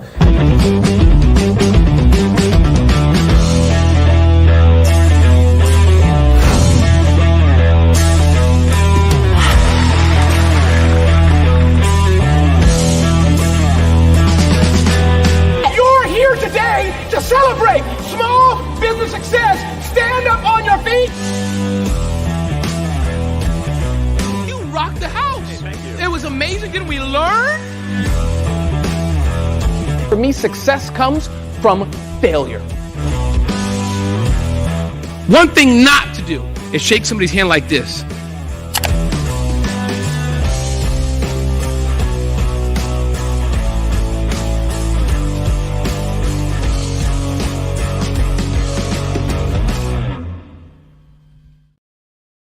I was born in a little village on the island of Haiti. Many deadly diseases pounded me. It is as if they were on a mission to end my existence on this earth. I refused to give up. In 1983, I left Haiti and came to the United States of America. And I came with $5, 2 shirts. I didn't speak in English. I came to Atlanta. I got a job. I was a doorman. I was a doorman with a dream. What I used to come on stage. I'd rehearse this moment that I'm standing in front of you. That's the power of a dream. Maybe today is the day you begin acting as if you already have it. And then step out with full force. Take a risk. No condition is permanent. Don't let your situation distract you. You are chosen. You are called. You are born for a purpose in this life.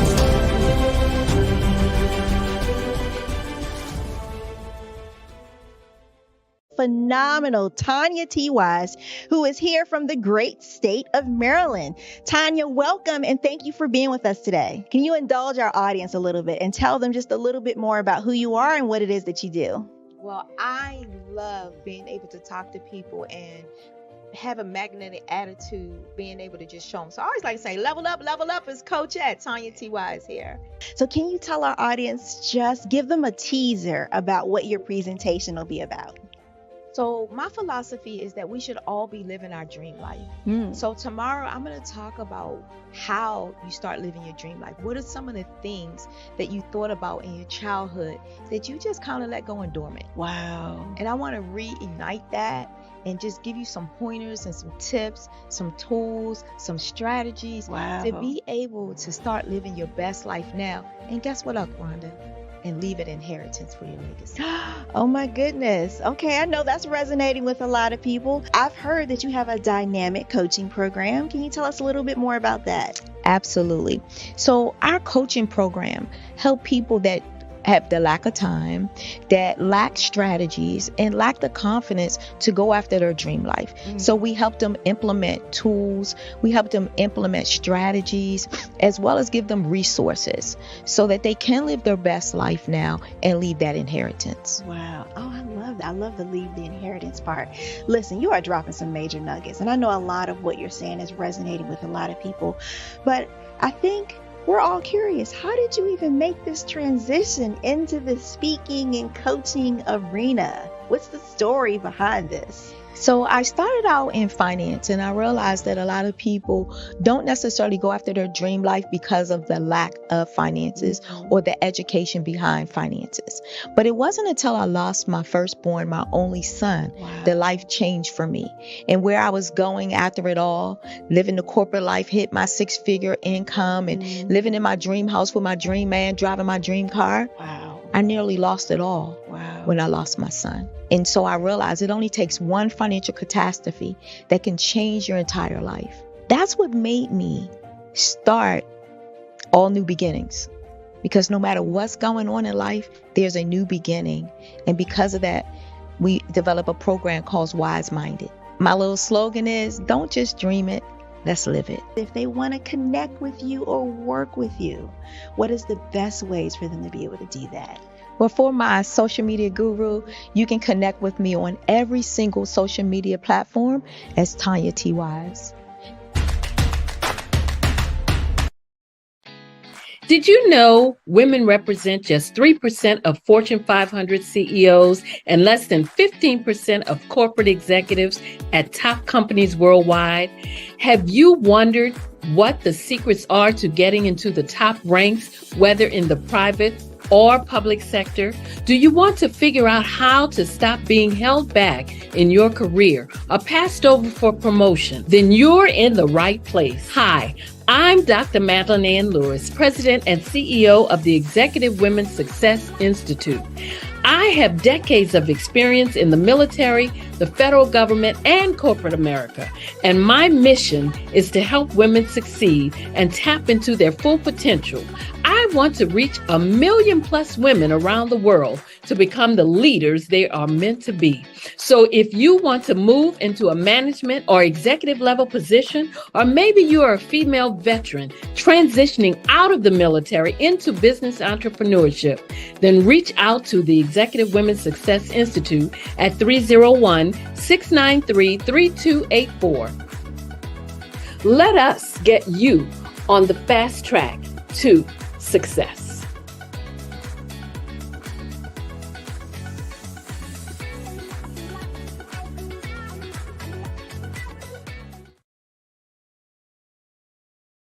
Hello, I am Dr. Eric Kelly III, the visionary strategist and founder of the Black Business Olympics. I invite you to showcase your Black-owned businesses on the Black Business Network global stage. The Black Business Olympics is a global Black Business Network platform that propels Black-owned businesses into the international spotlight. By showcasing your business on the Black Business Olympics platform, you can reach a worldwide audience of potential customers, partners, and investors. You can also establish yourself as a thought leader and expert in your field attract lucrative partnerships, and more speaking engagements. In addition, the Black Business Olympics platform provides a valuable opportunity to connect and collaborate with like-minded entrepreneurs and business professionals from around the world.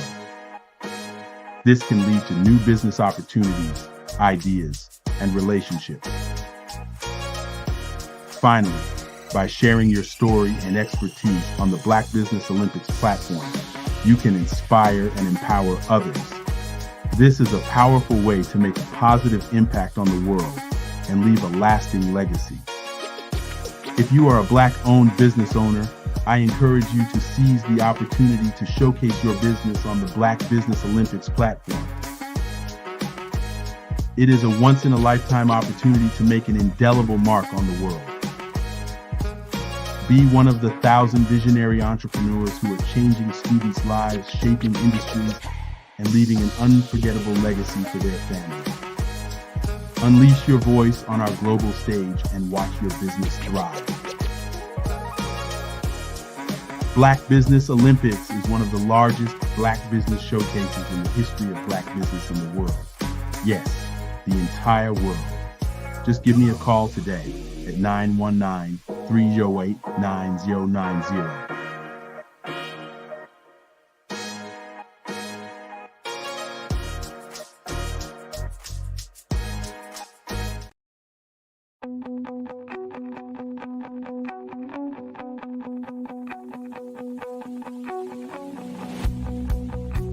I am Black Business.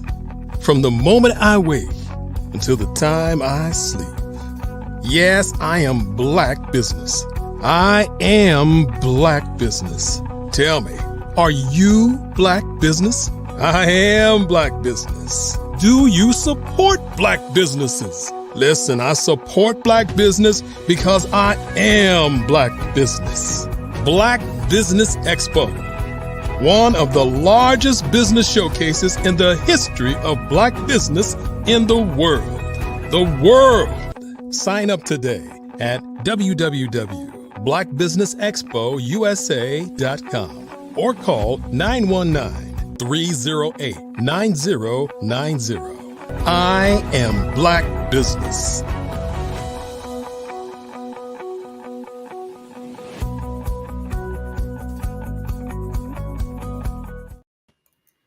Good day, business owners, entrepreneurs, thought leaders, and corporations. Welcome to the Black Business Network. My name is Grant McGaw, CEO of 5-Star BDM and host of the award-winning Follow the Brand podcast and TV series. I am your business moderator for this day on the Black Business Network. The Black Business Network is a 24-hour business network showcasing Black businesses, business owners, entrepreneurs, and thought leaders worldwide. We have speakers from North Carolina, London, Singapore, Africa, Japan, and cities all over the United States. The Black Business Network is a global community sharing its business knowledge to empower, inspire, and educate businesses about business. And I'd like to introduce our next speaker, Jacqueline Dees. As the visionary CEO of Evolved You LLC and the creative force behind the Evolved Girl brand, Jacqueline Dees has carved a niche as a #1 Amazon best-selling author with her book, Evolved Girl, How to Transform and Live Your Best Life, along with the series of empowering Evolved Girls books. With over 20 years as a counselor, educator, and administrator, Jacqueline has been a guiding light, enabling countless individuals to craft their success stories.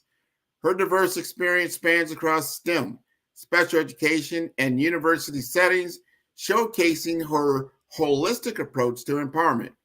Holding advanced degrees in school counseling, marriage, family therapy, and a PhD in Christian counseling with a specialization in life coaching. Jacqueline's expertise is unparalleled. Her personal journey includes enriching lives as a foster parent alongside her husband, reflecting her profound connection with diverse youth. A lover of smooth jazz, travel, and global cuisines, Jacqueline is not just a mentor, but a lifelong learner and adventurer ready to guide you through your personal evolution. Welcome, Jacqueline Dees, to the Black Business Olympics. Thank you. Thank you. Thank you so much, Grant. It's a pleasure being here. Absolutely. I cannot wait to hear you speak. This has been wonderful.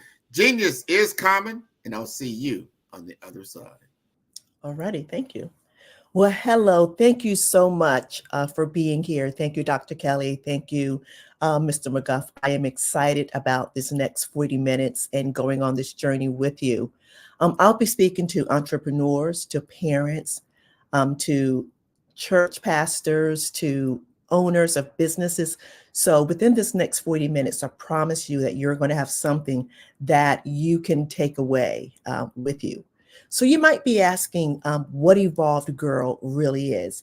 Evolved Girl is a movement. It's a worldwide initiative and program that cultivates leadership, academic excellence, social skills, self-care, and career exploration.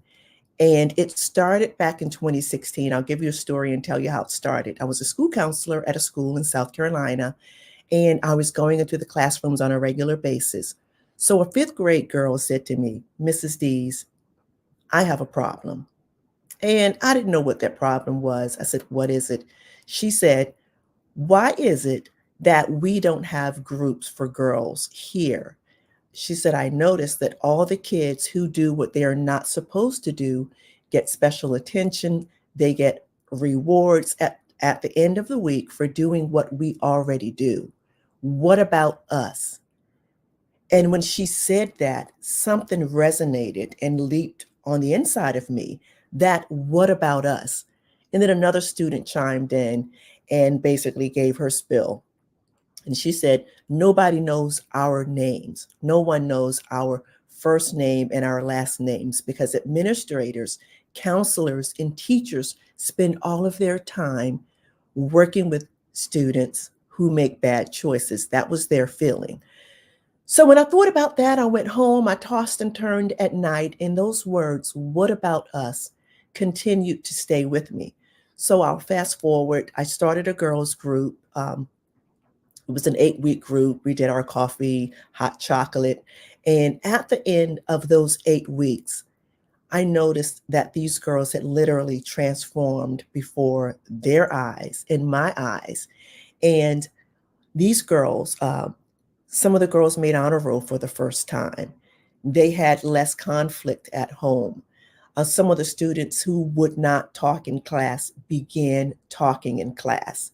And then the teachers said to me, Mrs. Dees, I don't know what you're doing with these girls, but they have become totally different kids. One of the teachers said that one of the girls who used to cuss and use profanity in PE all the time stopped using profanity. They became protective of kids who were bullied. So I realized that I needed to do something beyond that. But to be very honest with you, I wasn't ready at that point. One of my principals said, Jackie, you've got to take it on the road. You really have to do it. So to be very honest with you, once I left that particular state, we moved. I didn't think about that program because in the back of my mind, I thought, I really cannot monetize that program. I cannot monetize if I take it out on a global level. It's how am I really going to earn a revenue from that? So I put it on the back burner until a teacher called me from Texas and said, Jackie, I really, really need a girls program. Do you know about a girls program? And I said, yeah, I do have a girls program. So that's how I really began taking Evolved Girl to the next level. And I want to say to those of you who are entrepreneurs who are watching this, I want to say, don't minimize your calling or your assignment based on what you think you can or cannot do. Don't minimize it based on your population that you're serving, because sometimes we can have an idea that if I do this, it's really not going to pan out this way. or it's not going to give me the result that I need. And I'm here to encourage you and to tell you to really launch out and to not allow that, because had I allowed what I thought could or could not happen, I would not be here today. I wouldn't be a #1 Amazon bestseller with my book. I would have never reached girls throughout the country. So I want to really encourage you to launch out, to do what you are created and called to do, to be unstoppable, and to really expand your border and to expand your mindset to know that you can.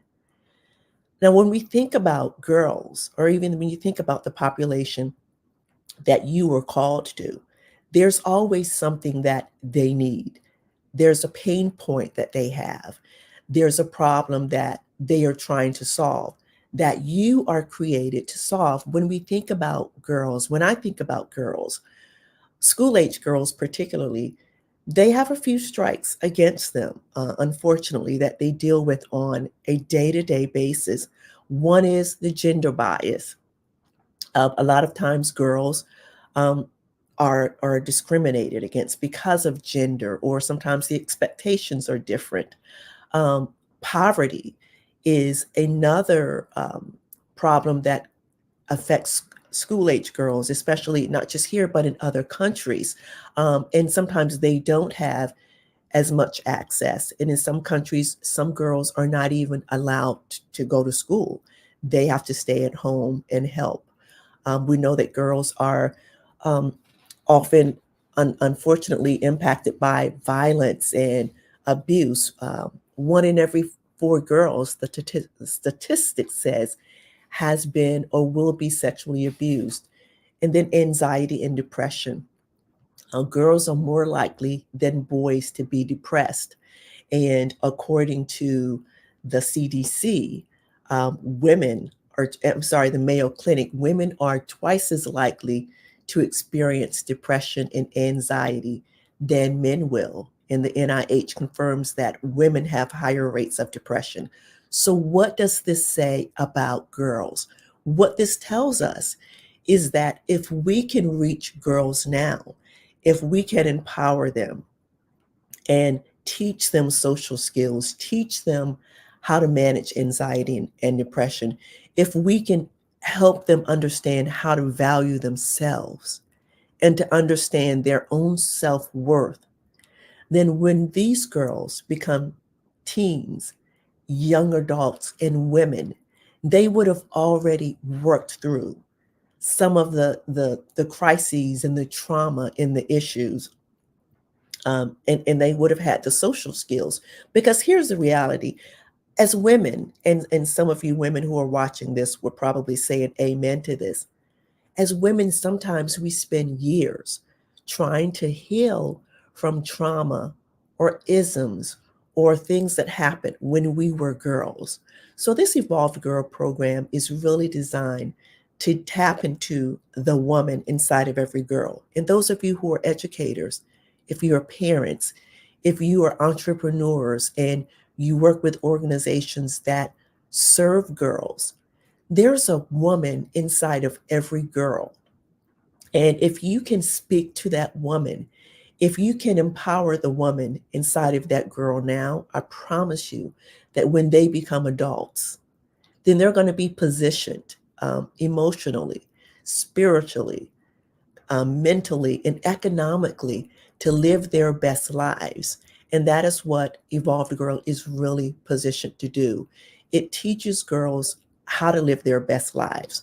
Some of the chapters in my Evolved Girl book that I share with you, some of those chapters involve valuing yourself, how to understand your value, and how not to allow social media or students or society dictate your beauty and who you are. It addresses leadership and what the traits are of leaders. It addresses peer pressure. And we know that today, it's not just parents raising children. Children are being raised by their peers. They're being raised and influenced by social media. So it addresses how to stand up for yourself and to really make choices that are not influenced by students who really don't care in the first place. It also addresses how to build your confidence. It addresses academic excellence, how to stand out as a leader, and how to change your habits, your mindset, so that you are able to soar. And then it also addresses how to set goals so that you can really achieve your dream. So that's a little bit about the book. Now, to parents, I want to talk to parents for a moment who's watching this, because I would imagine some of you are parents, your mom or your dad. You may be a grandparent, you may be a foster parent.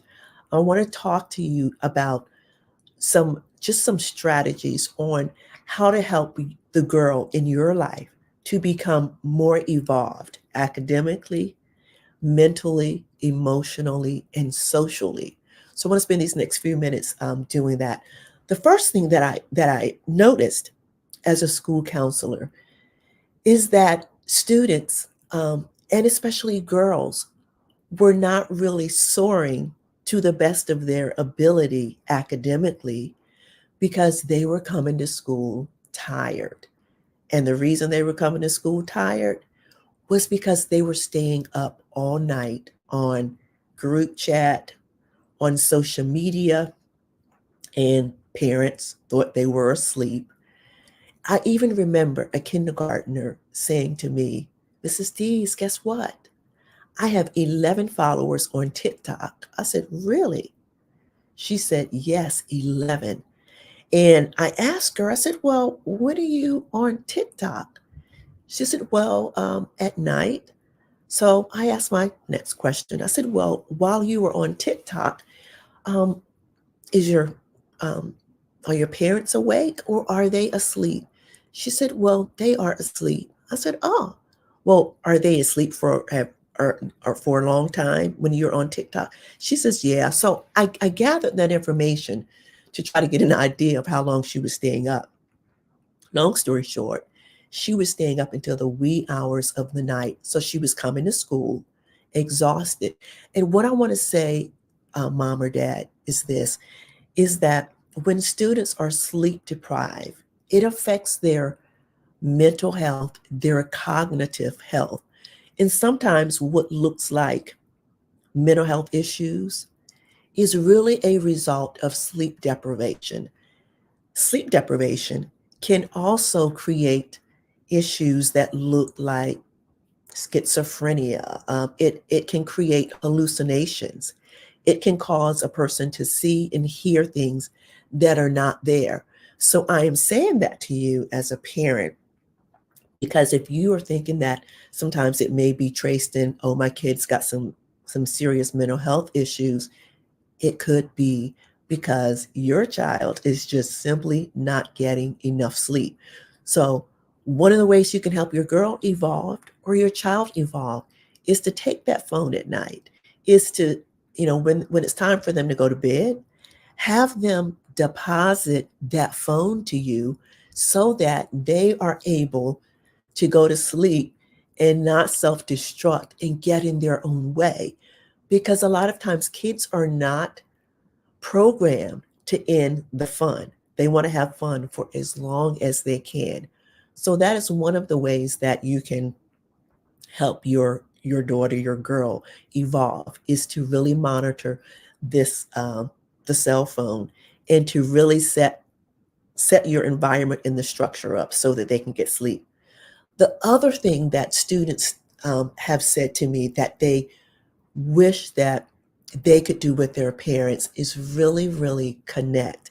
And I've sat up with hundreds of parents from elementary school all the way to university level. I've worked with children of all ages in alternative schools, bilingual schools, STEM schools, rural schools, Title I schools. So one of the things that's common is that students have said, "I wish that I could really talk to my mom or talk to my dad."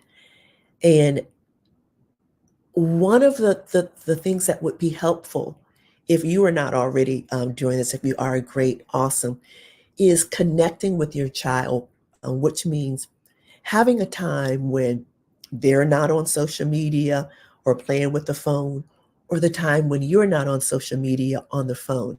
I recall sometimes being outside when students were getting out of the car and they say, bye, mom, or bye, dad. And, mom's got the phone up to the ear or mom's texting. And that kid does not get that proper send off. Goodbye, honey. I love you. Have a great day. And sometimes I could see the look in their eyes like, wow, I didn't get that. I love you from mom. I wish I would have gotten that. Have a great day, daughter. Have a great day, son. So find a way, a time to really connect with your daughter, with your son, when there's no phone, when there's no technology.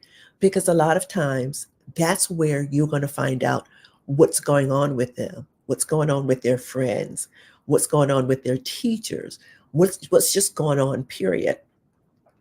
So we've talked about sleep deprivation and really taking a look at social media. And then we've talked about carving out time to really connect with them. The other thing is structure. What I've noticed is that you could have a student in one classroom with one teacher who's raising Cain, wreaking havoc, just not really thriving. And you could put that same student in a classroom with a teacher who has structure. And the student knows that at this time, this is going to be expected. This is going to be expected.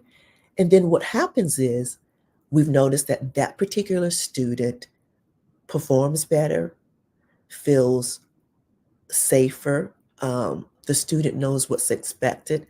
So their behavior is actually better in that teacher's class.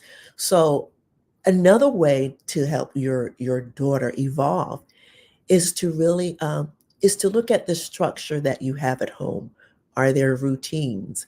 Is there an expectation that you will make your bed before you get up, or that you will that this is a chore that you have to do on Saturday mornings before you go out or before you get on your phone? What does that structured environment look like in your home? Or is there one? If there's one, awesome. Because what we find is that girls and students who have responsibilities and they have chores, it actually helps build their confidence, because what they're doing is they're realizing, I can do this, I can get this right. This is something that I own. So they become owners of that responsibility. Another way to help your daughter evolve, and I want to talk to dads for a moment, because dads, your role is so very powerful, so very powerful in the life of your daughter.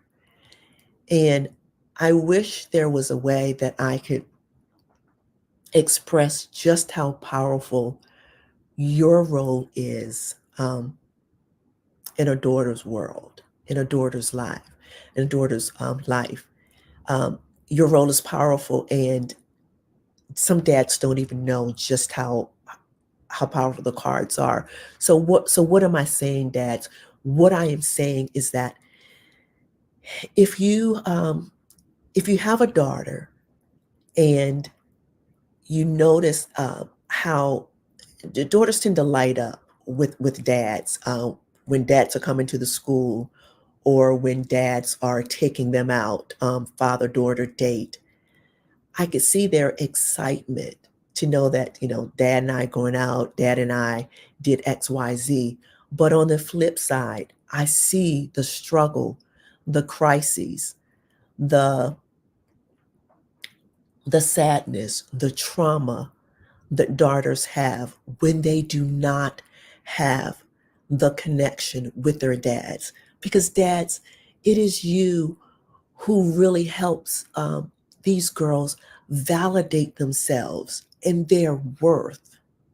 When a dad tells a daughter, you are beautiful, you are smart, it means something. I know when my dad said to me, you are beautiful, you're smart. Now, my mom said it all the time.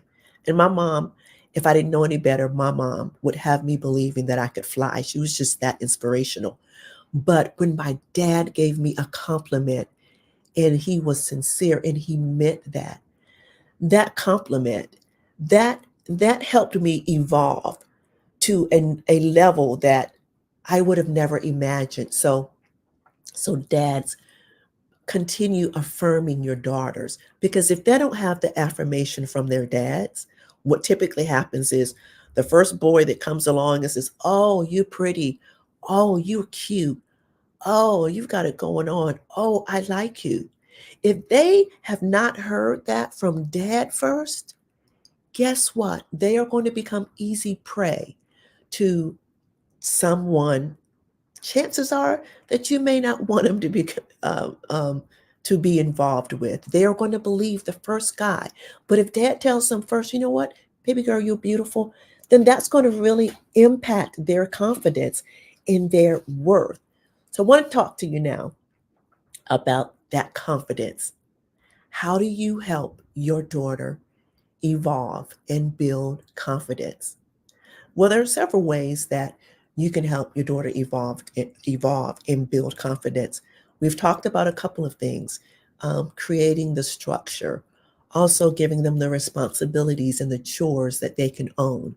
But another way that you help them build the confidence is by affirming who they are, not who they are not, but who they are.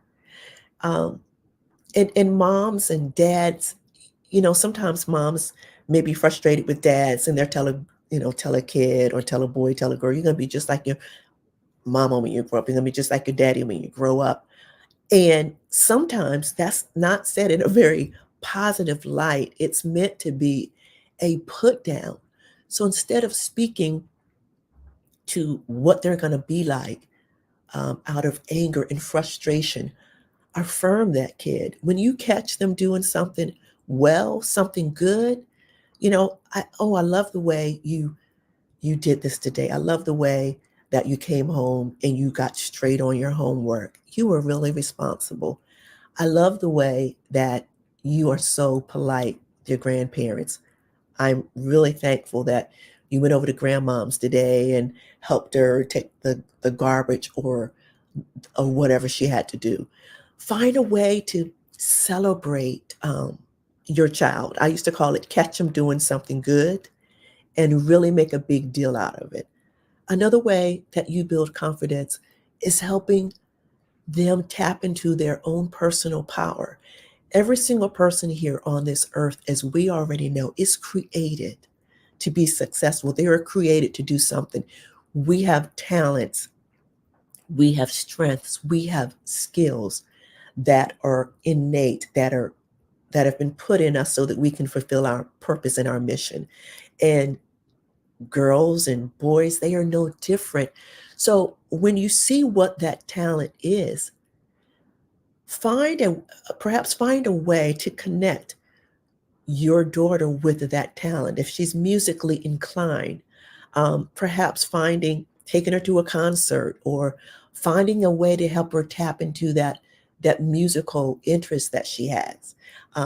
If your daughter is great at reading or maybe she loves to talk, maybe finding a way that she could tutor someone or use whatever that gift is that she has, find a way to help her use that gift and display that gift.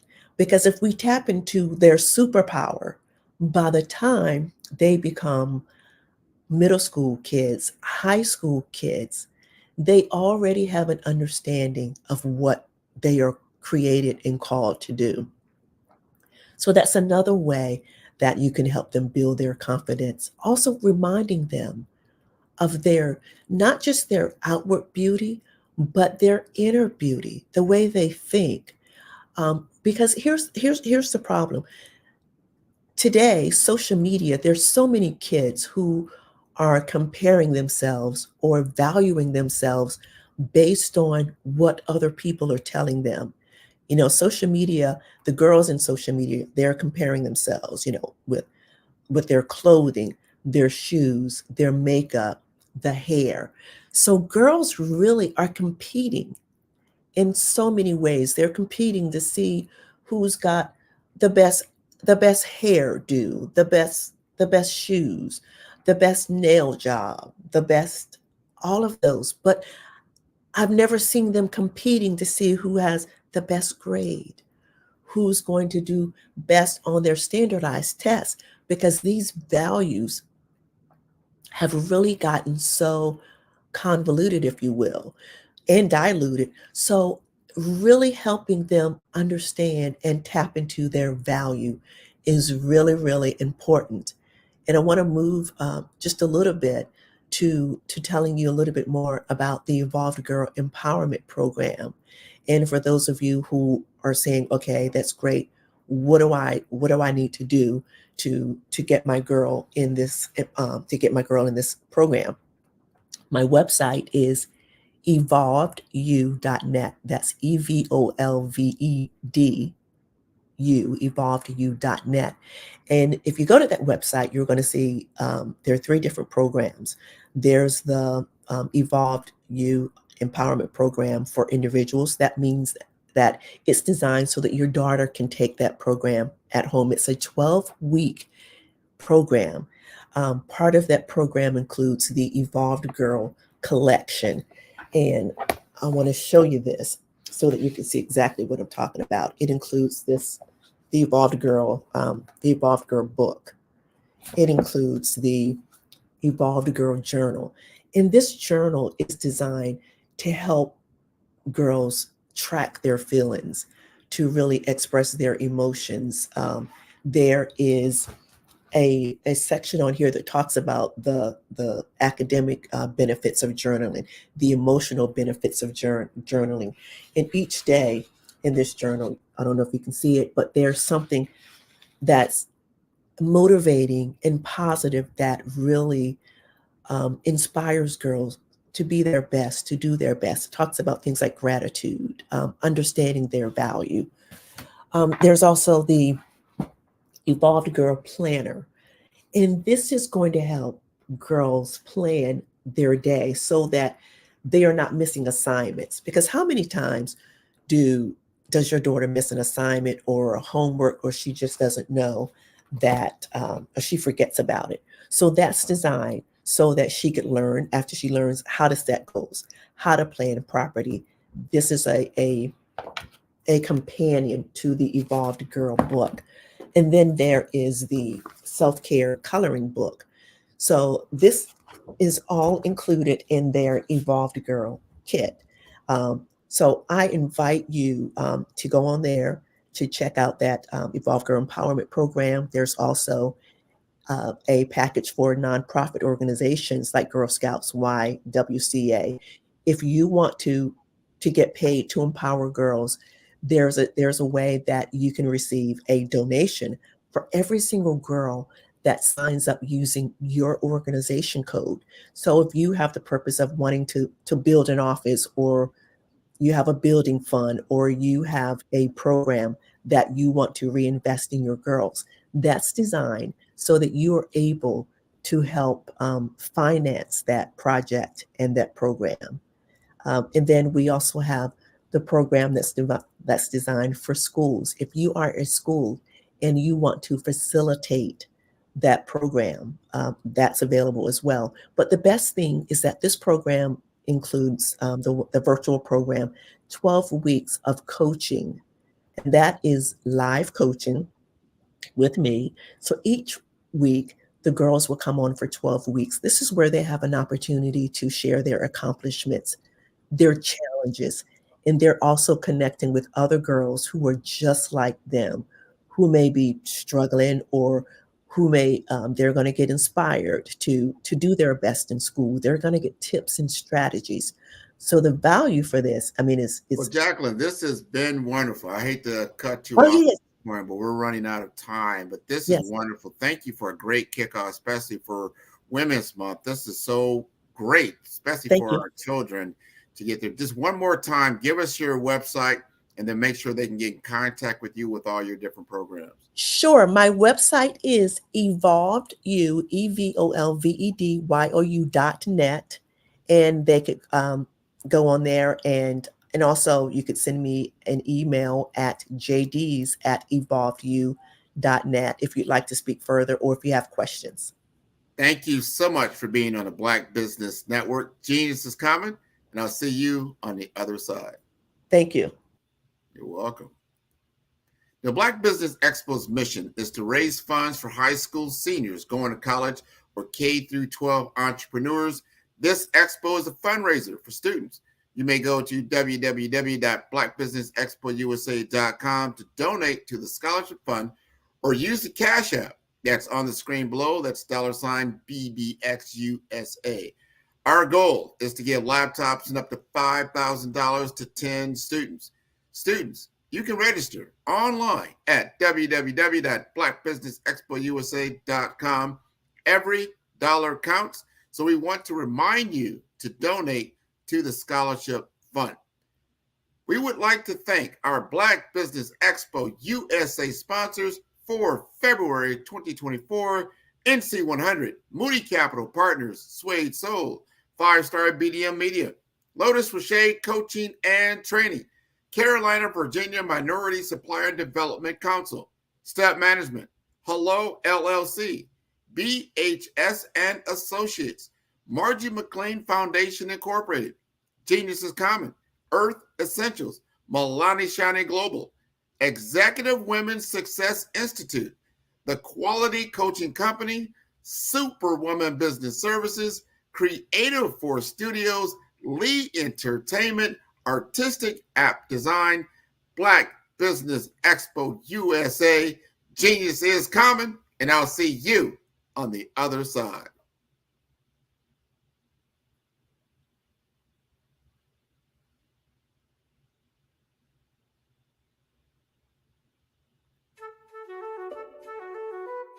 This is Dr. Arnold T. Petsworth. He's the owner of Petsworth Vet World, a veterinary clinic in Hopton, Connecticut. His patients include dog, cat, frog, fish, Goldie, dog, and this alpaca. Due to doctor-patient confidentiality, we can't tell you their names. Business at Vet World was steady, and then quarantine hit. Neighbors brought new four-legged friends into their homes. Bunnies. Bunnies everywhere. Dr. Petsworth welcomed these new patients with open arms. The only problem? There were more appointments than he could manage. That's when Dr. Petsworth turned to his American Express business card, which offers spending potential that's built for his changing business needs. He decided to hire a new assistant, Julio, and with spending power built for business purchases, he used his card to furnish a new exam room. Together, Dr. Petsworth, Julio, and American Express Business made sure all the pets of Hopton got the love and care they deserve. And everyone was happy. Get the card built for business by American Express.